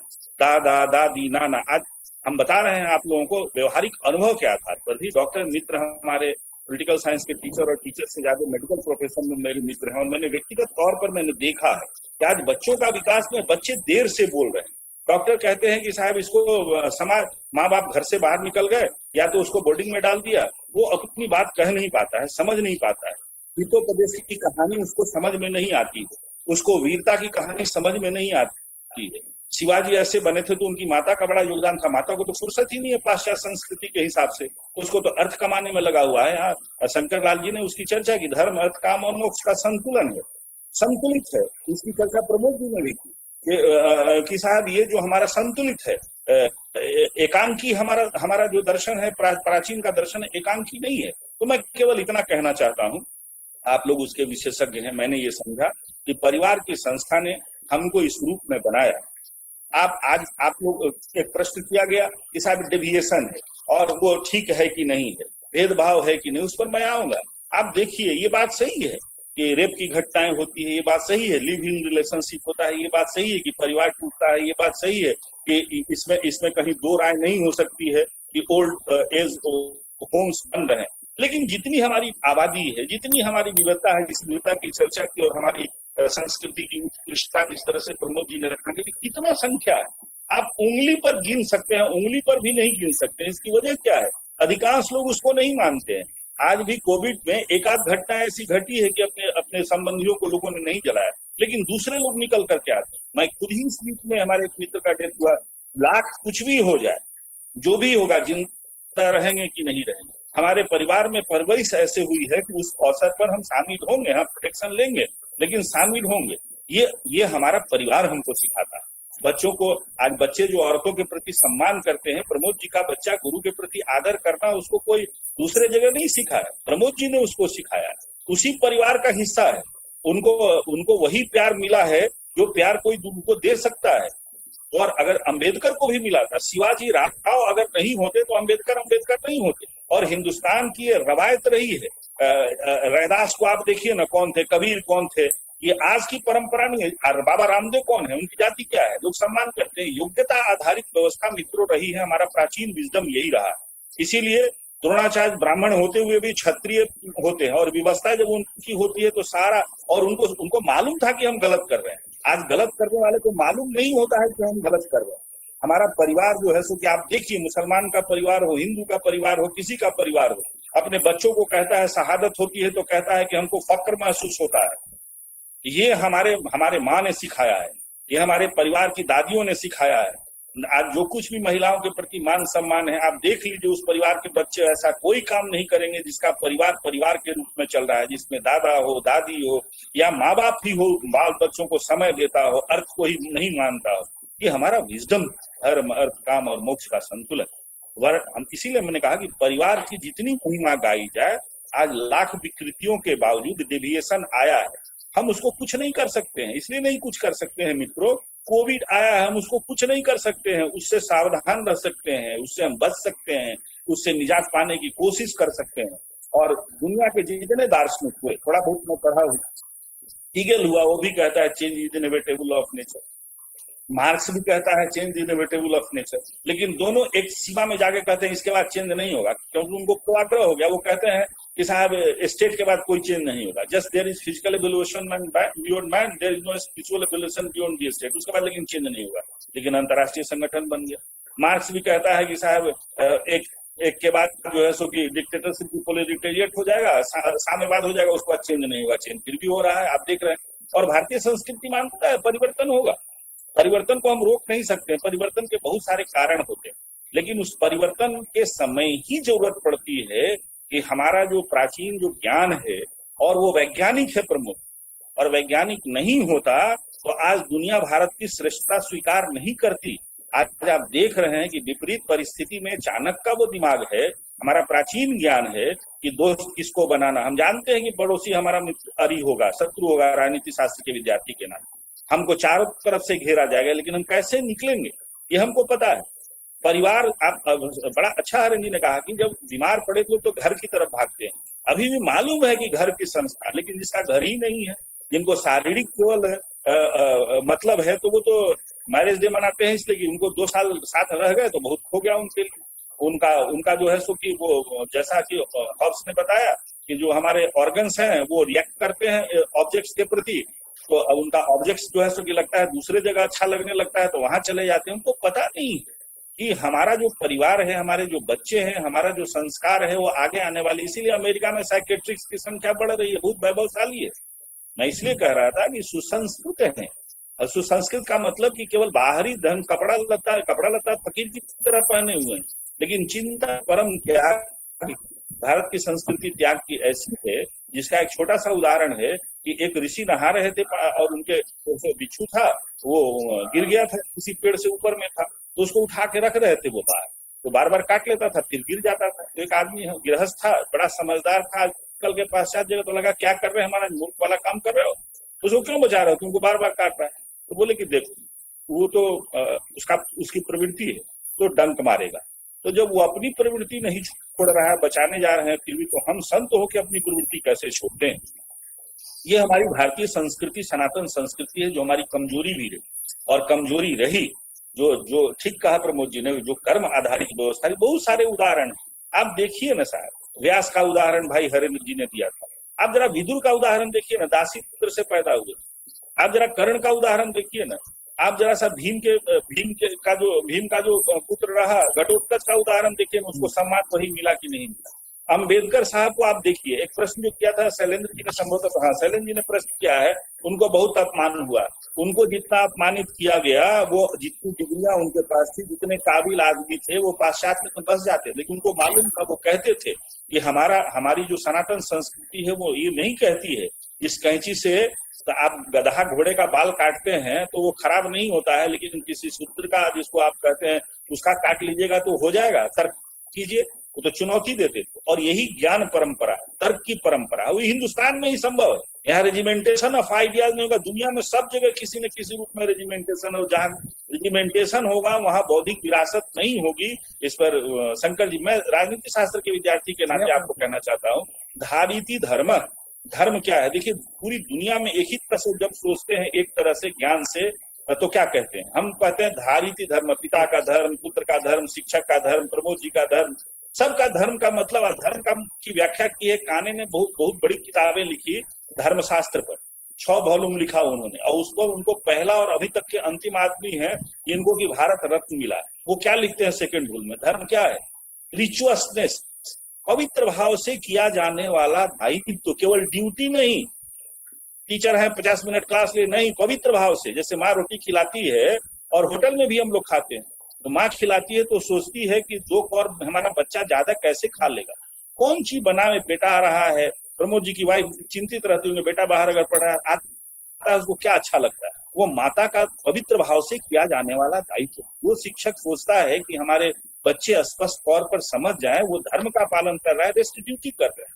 तो धर्म इसी रूप में रहा, और जितनी भी चीजें निकल करके आई, स्वामी विवेकानंद ऐसे दार्शनिक, उन्होंने कहा कि जाति को किसी रूप में भारतीय चिंतन जस्टिफाई नहीं कर सकता है, कोई भी आधार नहीं हो सकता। He was first and clear cut opinion on this issue. और सही बात, अगर ऐसा होता तो बाबा रामदेव के पैर छूते क्यों? क्यों हम लोग इतनी पूजा करते कबीर की? हम लोग क्यों अम्बेडकर साहब, मैंने कहा था अम्बेडकर साहब को पता था, इसलिए उन्होंने संघर्ष किया, उसको जगाने की कोशिश की, और उनको हिंदुस्तान में जो मिला, जो उनको मिलना चाहिए था। हिंदुस्तान उपकृत है, उतना बड़ा राष्ट्रभक्त, उतना बड़ा प्रखर वक्ता, वो स्पष्ट ज्ञानी आदमी है, जिसका लाभ आज तक हम लोग को हिंदुस्तान को डुलाने की कोशिश हो रही। उनके साथ जो कुछ हुआ उसको ध्यान में नहीं रखा। वो जानते थे कि एबरेशन है, तो कुछ लोगों की पागलपन है, कुछ लोगों की बेवकूफी है, और हिंदुस्तान वो नहीं है जो कुछ लोग करना चाहते हैं, और कुछ लोगों को करने नहीं देगा। इसीलिए पूरा पुनर्जागरण का इतिहास मित्रों, सामाजिक सुधार का, जो सामाजिक गड़बड़ी हुई, हिंदुस्तान को कोई नहीं हरा सकता। आपने प्रमोद जी ठीक कहा, ये सर्वश्रेष्ठ था, सर्वश्रेष्ठ रहेगा, लेकिन ये गड़बड़ाएगा जबकि हमारा जो सामाजिक ताना बाना, जो विजडम बनाया था सर्वश्रेष्ठ बनाने को ध्यान में रख करके, इसमें परिवार की भूमिका है, वर्णाश्रम की भूमिका है। तो आश्रम क्या है? ठीक कहा शंकर लाल जी, आश्रम क्या? आश्रम बताता है कि इस देश में हमको क्या करना है, और सबके लिए, राजा के लिए, प्रजा के लिए, किसी कोई भी वर्ण का आदमी हो, किसी के लिए। और आप लोग समाज शास्त्र के हैं, आप लोगों ने अगर पढ़ा है तो ठीक है, नहीं पढ़ा है तो ये किताब में मैं आपको दिखाता हूँ। हमको 96 में मैंने देखा है, दिसंबर में हमको गिफ्ट किया था डॉक्टर बिंदेश्वर पाठक जी। उन्होंने बहुत साफगोई से लिखा है कि ये विकृतियां कहाँ है, ब्राह्मण, क्षत्रिय, वैश्य, शूद्र के अलावा ये तमाम चीजें कहाँ से आती, और कुछ जो जिसको कहते हैं कि शेड्यूल कास्ट के हैं, बड़े वारियर कौम के हैं, कब उन लोग को बनाया गया, वो वारियर को कब उनको ये स्थिति डाली गई, जो लोग बाहर से आए उनको अपमानित करने के लिए, जलील करने के लिए, उनसे वो काम करवाए जो हिंदुस्तान में किया नहीं जाता था, वो चलन में नहीं था। लेकिन है, स्वार्थी लोगों ने, जैसा बिल्कुल सही कहा है, मैंने अपने न्यूज में भी आपने देखा होगा, आप लोगों का जो चल रहा था, कि स्वार्थी जो लोग हैं, जिनकी संकुचित दृष्टि है, उन लोगों ने अपने स्वार्थ के कारण इसको छिन्न भिन्न करने की कोशिश की। और इसीलिए आज के कालखंड में ये बहुत जरूरी है कि पहले भी किया गया और अभी भी किया जाता है। और देश अगर कमजोर होता है, कहा था प्लेटो ने कि व्यक्ति की बड़ी छाया राज्य है, हम जैसे होंगे तो हमको श्रेष्ठ और सुसंस्कृत बनाने में हमारी सामाजिक जो संरचना थी, जिसके आप लोग विशेषज्ञ हैं, मैं तो विशेषज्ञ नहीं हूं, मैं मानता हूं कि परिवार की बड़ी उत्कृष्ट संस्था हमारी रही है, और वो जाति और वर्ण से परे है, वो बुद्धि पर आधारित है। और आप देखिए कि वो व्यवस्था अगर नहीं रहेगी तो आप समझ लीजिए, सच मानिए कि हमारा सुसंस्कृति जो हमारी है, जो लोगों के प्रति जो लगाव है, जो प्रेम है, और हीगल जैसा जो राष्ट्रवाद पर बात करता है, वो भी कहता है कि परिवार का आधार त्याग है और प्रेम है। आप ज्वाइंट फैमिली की बात क्या करते हैं? यहाँ तो हस्बैंड वाइफ के बीच में रस्साकसी, भाई भाई के बीच में, क्योंकि हम लोग उसको परिवार का हिस्सा मानते ही नहीं, उसको तो अपनी श्रेष्ठता साबित करने के लिए उसको बोर्डिंग में डाल देते हैं। उसका कपड़ा अलग, उसका खाना अलग, उसका रहना अलग, उसको शेयर कर ही नहीं सकता। यहाँ तो एक तौलिया से हम लोग सब कुछ कर लेते थे, इम्यूनिटी भी बनी हुई थी, सब कुछ था। उसमें प्रेम था। एक थाली में भोज हम लोग बैठते थे तो हमको याद है बड़ा सा पीतल का थाली रहता था, परात जिसको भोजपुरी में बोलते हैं, सब लोग बैठ के छीना छीनी करके खाते थे। तो हमारी जो श्रेष्ठता थी उसमें जो विकृतियां आई, जो एवरेशन हुआ, समय के हिसाब से थोड़ा बहुत परिवर्तन होगा, लेकिन अगर हम श्रेष्ठ हैं, आज की तारीख में भी दुनिया हमारे तरफ देखती है, तो हमारे आचरण के वजह से, सील के वजह से। उसमें समाज शास्त्र क्या आप हैं, आपके लिए गौरव की बात है। मैं भी थोड़ा बहुत पढ़ लिया, इसलिए हमारे लिए भी हम गौरव की बात है। और कि हमारी जो संस्थाएं, जो हमारा डिजाइन था, बड़ा प्रकल्प था, बड़े ज्ञानी लोगों ने इसको बना, बहुत शिद्दत के साथ बनाया था, इसको संवारा और संवारा था। इसको तोड़ने की कोशिश पहले भी हुई, अभी भी चल रही, अनवरत कोशिश चल रही। वो स्वार्थी लोग हैं, वो किसी समाज के लिए नहीं कर रहे हैं, अपने लिए कर रहे हैं। अम्बेडकर साहब ने समाज के लिए किया तो वो प्रतिष्ठित हुई। ये सच मान लीजिए कि इसको जो तोड़ने की कोशिश करेगा, ये राष्ट्र कमजोर होगा। यह राष्ट्र अगर सुसंस्कृत नहीं रहेगा, असभ्यता की तरफ बढ़ेगा, पाश्चात्य। इसीलिए स्वामी विवेकानंद का सब मित्रों ने जिक्र किया है, भाई हरेंद्र जी ने भी जिक्र किया, शंकर लाल जी ने भी किया, प्रमोद भाई आपने भी किया। मैं भी उनका जिक्र इसलिए करना चाहता हूँ क्योंकि वो बड़ा समीचीन भी, क्योंकि उन्होंने कहा था कि ए पश्चात्पद, तुमने अर्थ कमा लिया, हम लोग उसमें पिछड़ गए। और हिंदुस्तान के लोगों को उन्होंने ताकीद भी की, फटकारा भी कि आप लोग अकर्मण्य हो गए, ये कर्मयोगी की भूमि में अकर्मण्य तुम लोग हो गए हो, कर्म करो। लेकिन उनको कहा कि ठीक है, अर्थ कमा लिए तो हम लोग तो मानते हैं कि पूरी वसुधा में हम सब लोग भाई बहन हैं, और जिस वसुधैव कुटुंबकम की बात करते हैं हम करते ही नहीं है। जब कोविड में जरूरत पड़ी तो लोग हल्ला करते हैं, राजनीति करने वाले लोग, क्या है अपने यहाँ नहीं है और आप भेज रहे हैं, दवाई भेज रहे हैं। भेज दिया साहब, और कहा गया कि साहब इन्होंने तो संजीवनी भेज दिया। एक मुल्क ने नहीं कहा, क्योंकि हमारी परंपरा है, रवायत है अपने में। ये तो भगवान शंकर की संस्कृति है ना कि परिवार की चिंता नहीं की। मैं आप लोगों को, सारे मित्र, आपको एक बात मैं कहना चाहता हूँ, मानिए नहीं मानिए, मेरी अपनी बहुत इस पर सोची हुई समझी हुई मेरी बात है कि भगवान शंकर जो है भारतीय संस्कृति के सबसे ज्यादा प्रतीक है, और इसीलिए वह वैसे देवता हैं जिनको सब पूछता है। और कोई अपनी पत्नी को मानने का दावा करता है, बहुत प्यार करते हैं, आई लव यू, तरह तरह की बात करता है, गिफ्ट देता है, लेकिन भगवान शंकर से ज्यादा मानने वाला शायद अपनी पत्नी को कोई दुनिया में पैदा नहीं। जिनके पास समय वाइफ के लिए था, उनके लिए अमर कथा उन्होंने कही, और उसकी भी चिंता नहीं की। जब समाज की जरूरत पड़ी ना, हमारी संस्कृति का ये बोध है, और इसीलिए उनको हम मानते हैं। तो हलाहल उठाया और पी लिया, न बेटा की चिंता की और न पत्नी की चिंता की, किसी की चिंता नहीं। और उनका परिवार देखिए ना, वही हमारा परिवार है, और परिवार का आधार है, इसीलिए सब शादी में गीत गाते हैं। ऐसा परिवार कहाँ होगा, ऐसा आधार कहाँ होगा कि बिना बसहा को पूजे हुए आपको कुछ फल नहीं मिलने वाला है। बसहा क्या है, आज का 4th ग्रेड है, होता है, सब करता है, लेकिन उसको अपमानित करके भगवान शंकर को आप प्रसन्न नहीं कर सकते हैं। ये हमारी सीख है, हमारा विजडम है, सम्मान देना पड़ेगा। हर आदमी की अलग अलग योग्यता होती है। हमारे यहाँ पूरा चिंतन, राज्य चिंतन भी, सामाजिक चिंतन भी मित्रों ऑर्गेनिक है। सर का महत्व है, पैर को नहीं हो सकता है, लेकिन सर को समझना पड़ेगा। पैर में अगर कांटा चुभा है तो जल्दी से हाथ लगाना पड़ेगा, नहीं मुंह लगा करके भी निकालना पड़ेगा। इसीलिए ये ऑर्गेनिक चिंतन रहा, और ये ऑर्गेनिक चिंतन हमको बताता है कि हमारी जो श्रेष्ठता रही है आज भी और आगे आने वाले समय में भी है। सूरवीरों को पैदा किया, लेकिन ऐसा नहीं पैदा किया कि शायद किसी का सर काट लेगा, किसी का हाथ काट लेगा, किसी का गोड़ काट लेगा। बर्बर बनाने की संस्कृति हमारी नहीं। बहुत अच्छा कहा प्रमोद जी ने, हमको बहुत बेहद खुशी हुई कि आपने कहा कि बर्बर जो समाज था उसको सामाजिक बनाया, इसी आधार पर बनाया, इसी आधार पर बनाया जिसकी चर्चा हरेंद्र जी ने की। वेदों की चर्चा की, ऋग्वेद की चर्चा की, काव्य की चर्चा की, महाभारत की चर्चा की, इसी आधार पर मित्रों ने बनाया। क्योंकि हमारा जो ज्ञान है, एंशियंट जो विजडम है, वो प्रकृति के नजदीक था। ताना बाना सामाजिक कैसा बनेगा, और सामाजिक ताना बाना ठीक है, हर परिवार खुशहाल है, हर परिवार सुसंस्कृत है, सुदृढ़ है, तो राष्ट्र सुदृढ़ होगा। इसीलिए जब बच्चे आतंकवादी होते हैं तो देखने की कोशिश होती है, आप लोग सोशल उसका प्रोफाइल देखते हैं, उसका माता कैसा, उसका पिता कैसा, जो मारा जाता है उसका देखते हैं माता पिता उसका कैसा, उसके दोस्त कैसे। इसीलिए समाजशास्त्र की इतनी प्रतिष्ठा है, क्योंकि जब सब छोड़ देता है तो आप लोग उसको पकड़ते हैं। इसीलिए मैं राजनीति शास्त्र के विद्यार्थी के नाते देश के सामने जो समस्याएं चल रही है, इसको कमजोर करने की जो लगातार कोशिश होती है, और फिर भी हम तन करके खड़ा है और बहुत मिजाज के साथ खड़े हैं। देखिए ना, हम जो जानते थे हमने पूरी दुनिया को बांट दिया। पूरी दुनिया स्वस्थ हो रही, उसको स्वीकार कर रही है। तो हम तलवार के बल पर नहीं, ज्ञान के बल पर, और ज्ञान केवल हमने कहा ना, केवल नॉलेज नहीं, बिन बुद्धि जड़ो विद्या। बुद्धि का मतलब इंसाइट, बुद्धि का मतलब अलग से कहानी उसकी है, काफी समय हो गया है और समय हम लेना बहुत नहीं चाहेंगे क्योंकि अखिलेश जी हमारे मित्र हैं, वो धन्यवाद ज्ञापित के लिए भी बैठे हुए हैं। तो मैं केवल इतना कहना चाहता हूं कि हमने जिस उद्देश्य को रख करके किया था, और पुनः एक बार हम प्रोफेसर SN तिवारी साहब, उन्होंने कहा कि जितेंद्र बहुत अच्छा, जितेंद्र जी वो कहते हैं, और टीचर कोई जी कहता है तो जी घबराता भी है कि टीचर नाम लेकर के बोले तो ज्यादा ठीक है, लेकिन वो लोग कहते हैं, पता नहीं क्यों कहते हैं। लेकिन उन्होंने कहा जितेंद्र जी विषय बहुत अच्छा है, बहुत सारी बातें उन्होंने कही, वो होते तो अध्यक्षीय उद्बोधन आप लोग जिस तरह से लेक्चर दिए हैं उसके इक्वल हो पाता, बेहतर हो पाता। लेकिन हमको चूंकि इसके पहले मैंने अभी तक कोई अध्यक्षीय उद्बोधन इसलिए नहीं दिया क्योंकि मेरा ये मानना है कि अध्यक्षता उसी को करनी चाहिए जो उस विषय का निष्णात भी हो और श्रेष्ठ भी। तो निष्णात तो मैं नहीं हूँ और श्रेष्ठ भी नहीं हूँ। हाँ, उम्र का लाभ मैंने जरूर ले लिया और व्यवस्था में ले लिया क्योंकि कोई अवसर तैयार नहीं थे, उनका स्वास्थ्य अलाउ नहीं कर रहा था।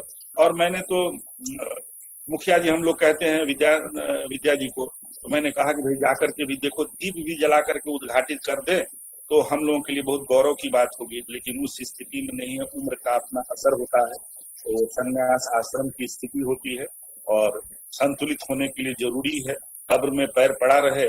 और छोटी छोटी बच्चियां चाहिए, हमारी संस्कृति नहीं सिखाती है। वो देखने में लगता है कि छोटा सा चीज है लेकिन बहुत बड़ा नियंत्रण था। मनुष्य को एज के हिसाब से परिवार में भी खटपट नहीं होगा। एक उम्र हो गया तो हर चीज में हस्तक्षेप नहीं कीजिए। आप कुंजी आप सौंप दीजिए, बहू को सौंप दीजिए, बेटों को सौंप दीजिए, और आप जो है सो कि प्रकृति के बारे में सोचिए, समाज के बारे में सोचिए। जो कहा शंकर जी ने कि समाज का दायित्व है, उसको देखिए। और वो आध्यात्म यही बताता है कि मनुष्य एक सुसंस्कृत और सुप्रतिष्ठित रहे, और ये भारत को प्राप्त है। इसीलिए स्वामी विवेकानंद ने कहा कि दुनिया वालों, हमको मिटाने की कोशिश मत करना, क्योंकि जिस रास्ते पर तुम चल रहे हो वो रास्ता बड़ा खतरनाक है। दुनिया को दिखाई पड़ा है, कोरोना होगा और दूसरा होगा और तीसरा भी होगा और चौथा भी होगा, और एड्स होगा और क्या क्या होगा, नहीं होगा, जंक फूड का क्या क्या होगा, उनको पता था। तो उन्होंने कहा कि हमको समाप्त करने की, भारत को समाप्त करने की कोशिश मत करो, क्योंकि अगर हम समाप्त हो गए तो एक ऐसा समय आएगा जो तुमको उभारने वाला कोई नहीं मिलेगा। तो ऐसी हमारी संस्कृति है, उस संस्कृति को भी मैं नमन करता हूँ, हमारे अपने एंशिएंट विजडम को नमन करता हूँ। और एंशिएंट विजडम ही हमको सिखाता है वादे वादे जाते तत्वबोधा, जो हम लोग अभी कर रहे हैं। हम लोग विचार से, विमर्श से जो अच्छा होगा, बेहतर होगा वो करेंगे। कोई कहेगा उस मानेंगे। हम लोग परखेंगे कि जो कह रहा है वो समाज के लिए ठीक है कि नहीं है। राष्ट्र को कमजोर करने वाली कोई चिंतन भारत में पनपे भी ऐसा इसलिए क्योंकि माइक ऑफ कीजिए। ऐसा है कि और लोग अपना माइक ऑफ कर, ऐसा है क्योंकि नहीं, ईसा पूर्व 4वीं सदी में दुनिया जब राज्य के बारे में कभी कहती है कि स्टेट इज ए नेसेसरी हिल, कभी कहती है कि मैनेजिंग कमेटी ऑफ बुर्जुआ, कभी कहती है कि स्टेट जो है वो मार्च ऑफ गॉड, आवश्यकता के हिसाब से जैसे पाश्चात्य लोगों को भी लेता है, आदमी को भी लेता है, स्त्री को भी लेता है, लोगों को भी लेता है, वो राज्य को भी लेता है। लेकिन हमारे यहाँ इंडिस्पेंसेबल और इंस्टीट्यूशन कहा गया, अपरिहार्य, जो पर कोई डिस्प्यूट नहीं हो सकता है। इस पर डिस्प्यूट उठाने का मतलब निश्चित तौर पर विचार करने की जरूरत पड़ती है कि जो हमको मजबूत किया था उस पर पुनः एक बार विचार किया जाए, उसमें अगर कोई कमी है तो सुधार की कोशिश की जाए। और अंबेडकर वाला जो प्रश्न था, मैंने कहा कि वो सब जानते थे, उनको जो प्रतिष्ठा मिली, नेल्सन मंडेला को इतने संघर्ष के बाद भी अभी तक वो प्रतिष्ठा नहीं मिली है और नहीं मिल सकती है, क्योंकि हिंदुस्तान का समाज, कुछ लोग स्वार्थी हो सकते हैं, कुछ लोगों के साथ बेइंसाफी कर सकते हैं, लेकिन समाज खड़ा हो जाता, कहता है गलत हो रहा है। ये गलत कहने वाला जो समाज है, गलत को गलत, ये भारतीय समाज ही है। और उसका ताना बाना तैयार करने में हमारे जो प्राचीन मनीषी थे, हमारे जो लोग थे, जो बहुत ज्ञानी थे, उनको मैं नमन करना चाहता हूँ।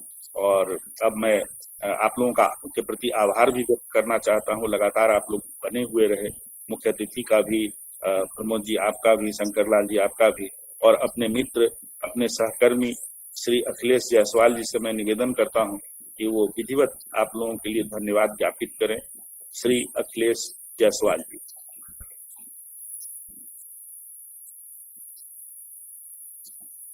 श्री अखिलेश जायसवाल जी। गणेश जी हैं अखिलेश जी की नहीं? हैं सर हैं। हाँ जरा सर कहिए उनको। अखिलेश जी,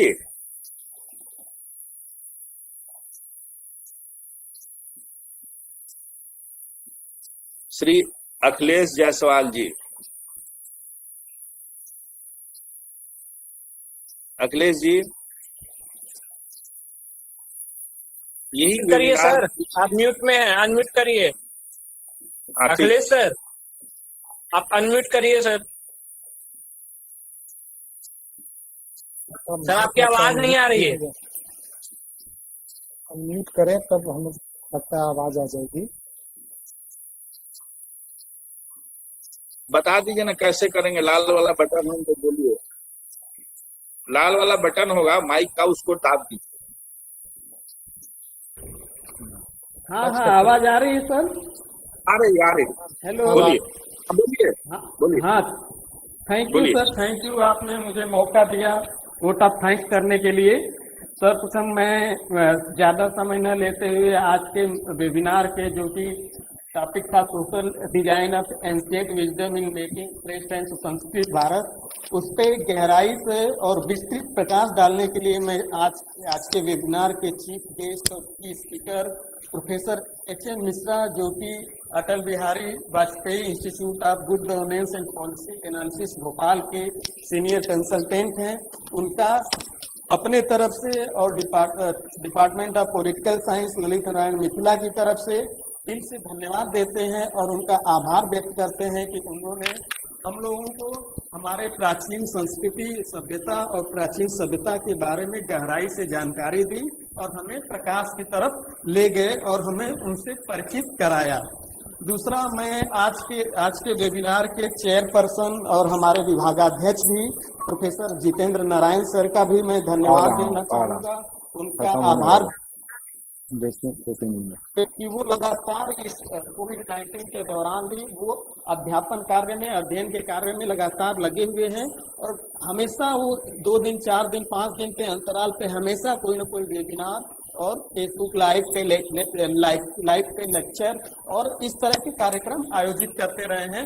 तो मैं उनका भी सभी प्रतिभागियों की तरफ से और अपने तरफ से दिल से आभार व्यक्त करता हूं, उनको धन्यवाद ज्ञापित करता हूं कि वो इस प्रकार के कार्यक्रम आयोजित कर रहे हैं।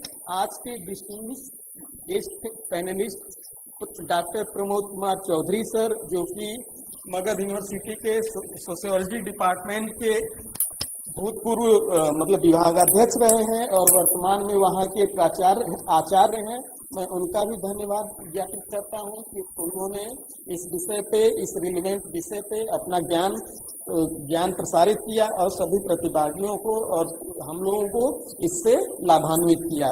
मैं अंत में श्री डॉक्टर शंकर कुमार लाल सर का भी धन्यवाद देना चाहूँगा कि उन्होंने एक सारगर्भित और गूढ़ बातों से हम लोगों को परिचित कराया और इस टॉपिक से हम लोगों को ज्ञानमयी किया।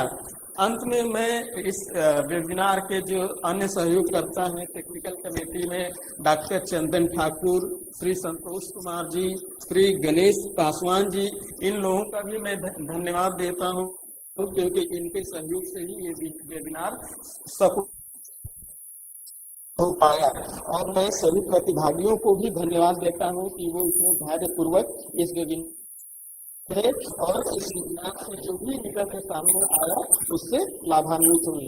मैं सभी को एक बार अंत में प्रणाम करता हूं और धन्यवाद ज्ञापित करता हूं। Thank you sir, thank you. बहुत धन्यवाद। मैं आप लोगों को एक बात जरूर कहना चाहता हूँ धन्यवाद ज्ञापन कि मैं कुछ नहीं कर सकता, मैं कुछ कर भी नहीं रहा। जो कुछ भी हो रहा है वो हमारे जो टेक्निकल कमेटी और प्रेस कमेटी में जो मित्र हैं हमारे, चंदन ठाकुर जी ने कहा कि सर कीजिए, बच्चों को कुछ फायदा होगा, और कुछ नहीं कर पाते। गणेश पासवान जी जो हैं हमारे यहाँ आईटी में हैं और मेरे विभाग में नहीं, और अनौपचारिक रूप में वो इतना सब कुछ कर देते हैं। संतोष हमारे स्टूडेंट रिसर्च स्कॉलर हैं और हम क्या कहें, चंदन ठाकुर केवल कहा ही उन्होंने नहीं, बड़े सामर्थ्यवान पत्रकार हैं, डॉक्टर हैं, वो इकोनॉमिक्स के विद्वान हैं, वो खुद भी लेक्चर बड़े बड़े मंचों पर देते हैं हम प्रेस का कोई काम नहीं करते, वो सारा काम निपटा देते।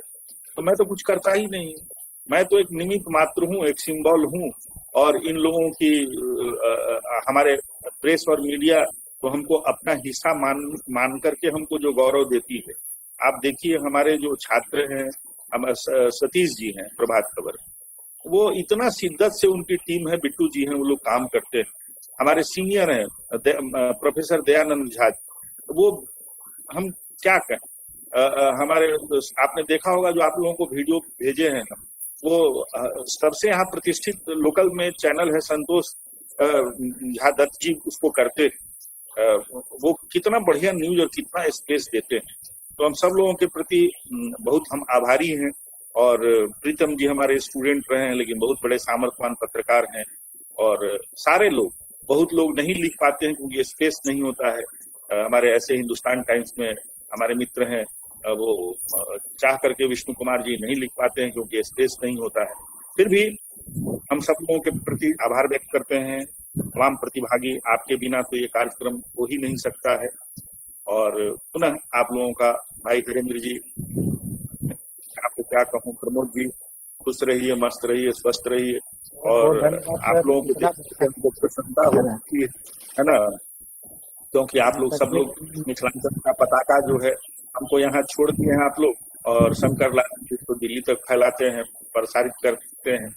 और विषय मैंने जब चुना और जो डिस्कस किया, तो क्यों हिंदी वाला रखा। हरेन जी हमारे बहुत ज्ञानी, आप देखिए रहे ना, जिनको बड़े बड़े संस्थान में सीनियर कंसल्टेंट माना जाता हो, एडवाइजर माना जाता हो, जो IAS IPS को ट्रेनिंग देते हो, वो कैसे शख्स हैं। उनके पास तो इतना ज्ञान है, लेकिन समय का अभाव, विषय इतना विस्तृत। लेकिन हम समझते हैं, हमको इस बात का संतोष है, कमी तो रह गई। अध्यक्ष अगर होते डॉक्टर SM तिवारी सर, अध्यक्षता उनकी होती तो हम लोग और भी बेहतर सुन पाते। और मैं तो कहता हूं कि अध्यक्ष उसी को होना चाहिए। तो उम्र की श्रेष्ठता का और व्यवस्था की वजह से मुझको ये करना पड़ा, है ना जितेंद्र जी। हाँ भाई, अगर आप चाहेंगे, हाँ आप चाहेंगे तो मैं प्रेजेंटेशन आपके इस पर भेज दूंगा। जो मैंने प्रेजेंटेशन 10 स्लाइड का बनाया है, तो वो मैं भेज दूंगा। I will send instantly after this, क्योंकि मुझे अभी 3 बजे एक सेशन ज्वाइन करना है। इसीलिए if I am permitted to leave, then I would like to. हम लोग आप ही के साथ छोड़ेंगे, हमारे मुख्य अतिथि छोड़ेंगे तो हम लोग भी आपके साथ छोड़ रहे हैं। और गणेश जी चाह कर रहे हैं कि जो आप भेजेंगे उसको अपलोड कर देंगे। बहुत सामर्थ्यवान है, वो एमटेक हैं, और जानते हैं अभी वो बीमार हैं, उनकी तबीयत बहुत खराब चल रही है। 102 फीवर में भी पिछली बार उन्होंने काम किया, अभी टाइफाइड से ग्रसित है, लेकिन वो एहसास नहीं होने देते हैं। उन्होंने हमको डायरेक्ट बताया भी नहीं, संतोष जी ने मुझको ये बताया कि बीमार चल रहे हैं, अदरवाइज मैं कुछ नहीं कर पाता। और हमको तो ये गौरव है कि हमारे ऐसे लोग रहे हैं, हमारे छात्र रहे हैं। एक और गणेश पासवान रहे हैं जिनकी हिंदी, अंग्रेजी, हमने कहा ना कि योग्यता का संबंध जन्म से नहीं है, वो कर्म से है। और हर आदमी को प्रकृति ने अलग अलग बनाया है, इसको अगर हम लोग मान ले तो ये संघर्ष नहीं होगा। और हिंदुस्तान की संस्कृति के बारे में जब मार्क्स मानता है, वो बहुत चक्का था कि संघर्ष क्यों नहीं हुआ, क्योंकि उसका इसको डिटेल्स नहीं पता था। तो इसको हम लोग, इस पर विचार किए हम लोग। सब लोगों को पुनः बहुत धन्यवाद। हरेन जी मुख्य अतिथि नहीं रहेंगे तो हम लोग यहाँ क्या करेंगे, हम लोग भी छोड़ते हैं। बहुत बहुत धन्यवाद। सर फीडबैक लिंक भी मिलेगा क्या? हाँ, घर में कोई अतिथि नहीं होता। नहीं होता है, व्यवस्था की तहत होता है ना। घर के लोगों को बड़ा गौरव होता है। घर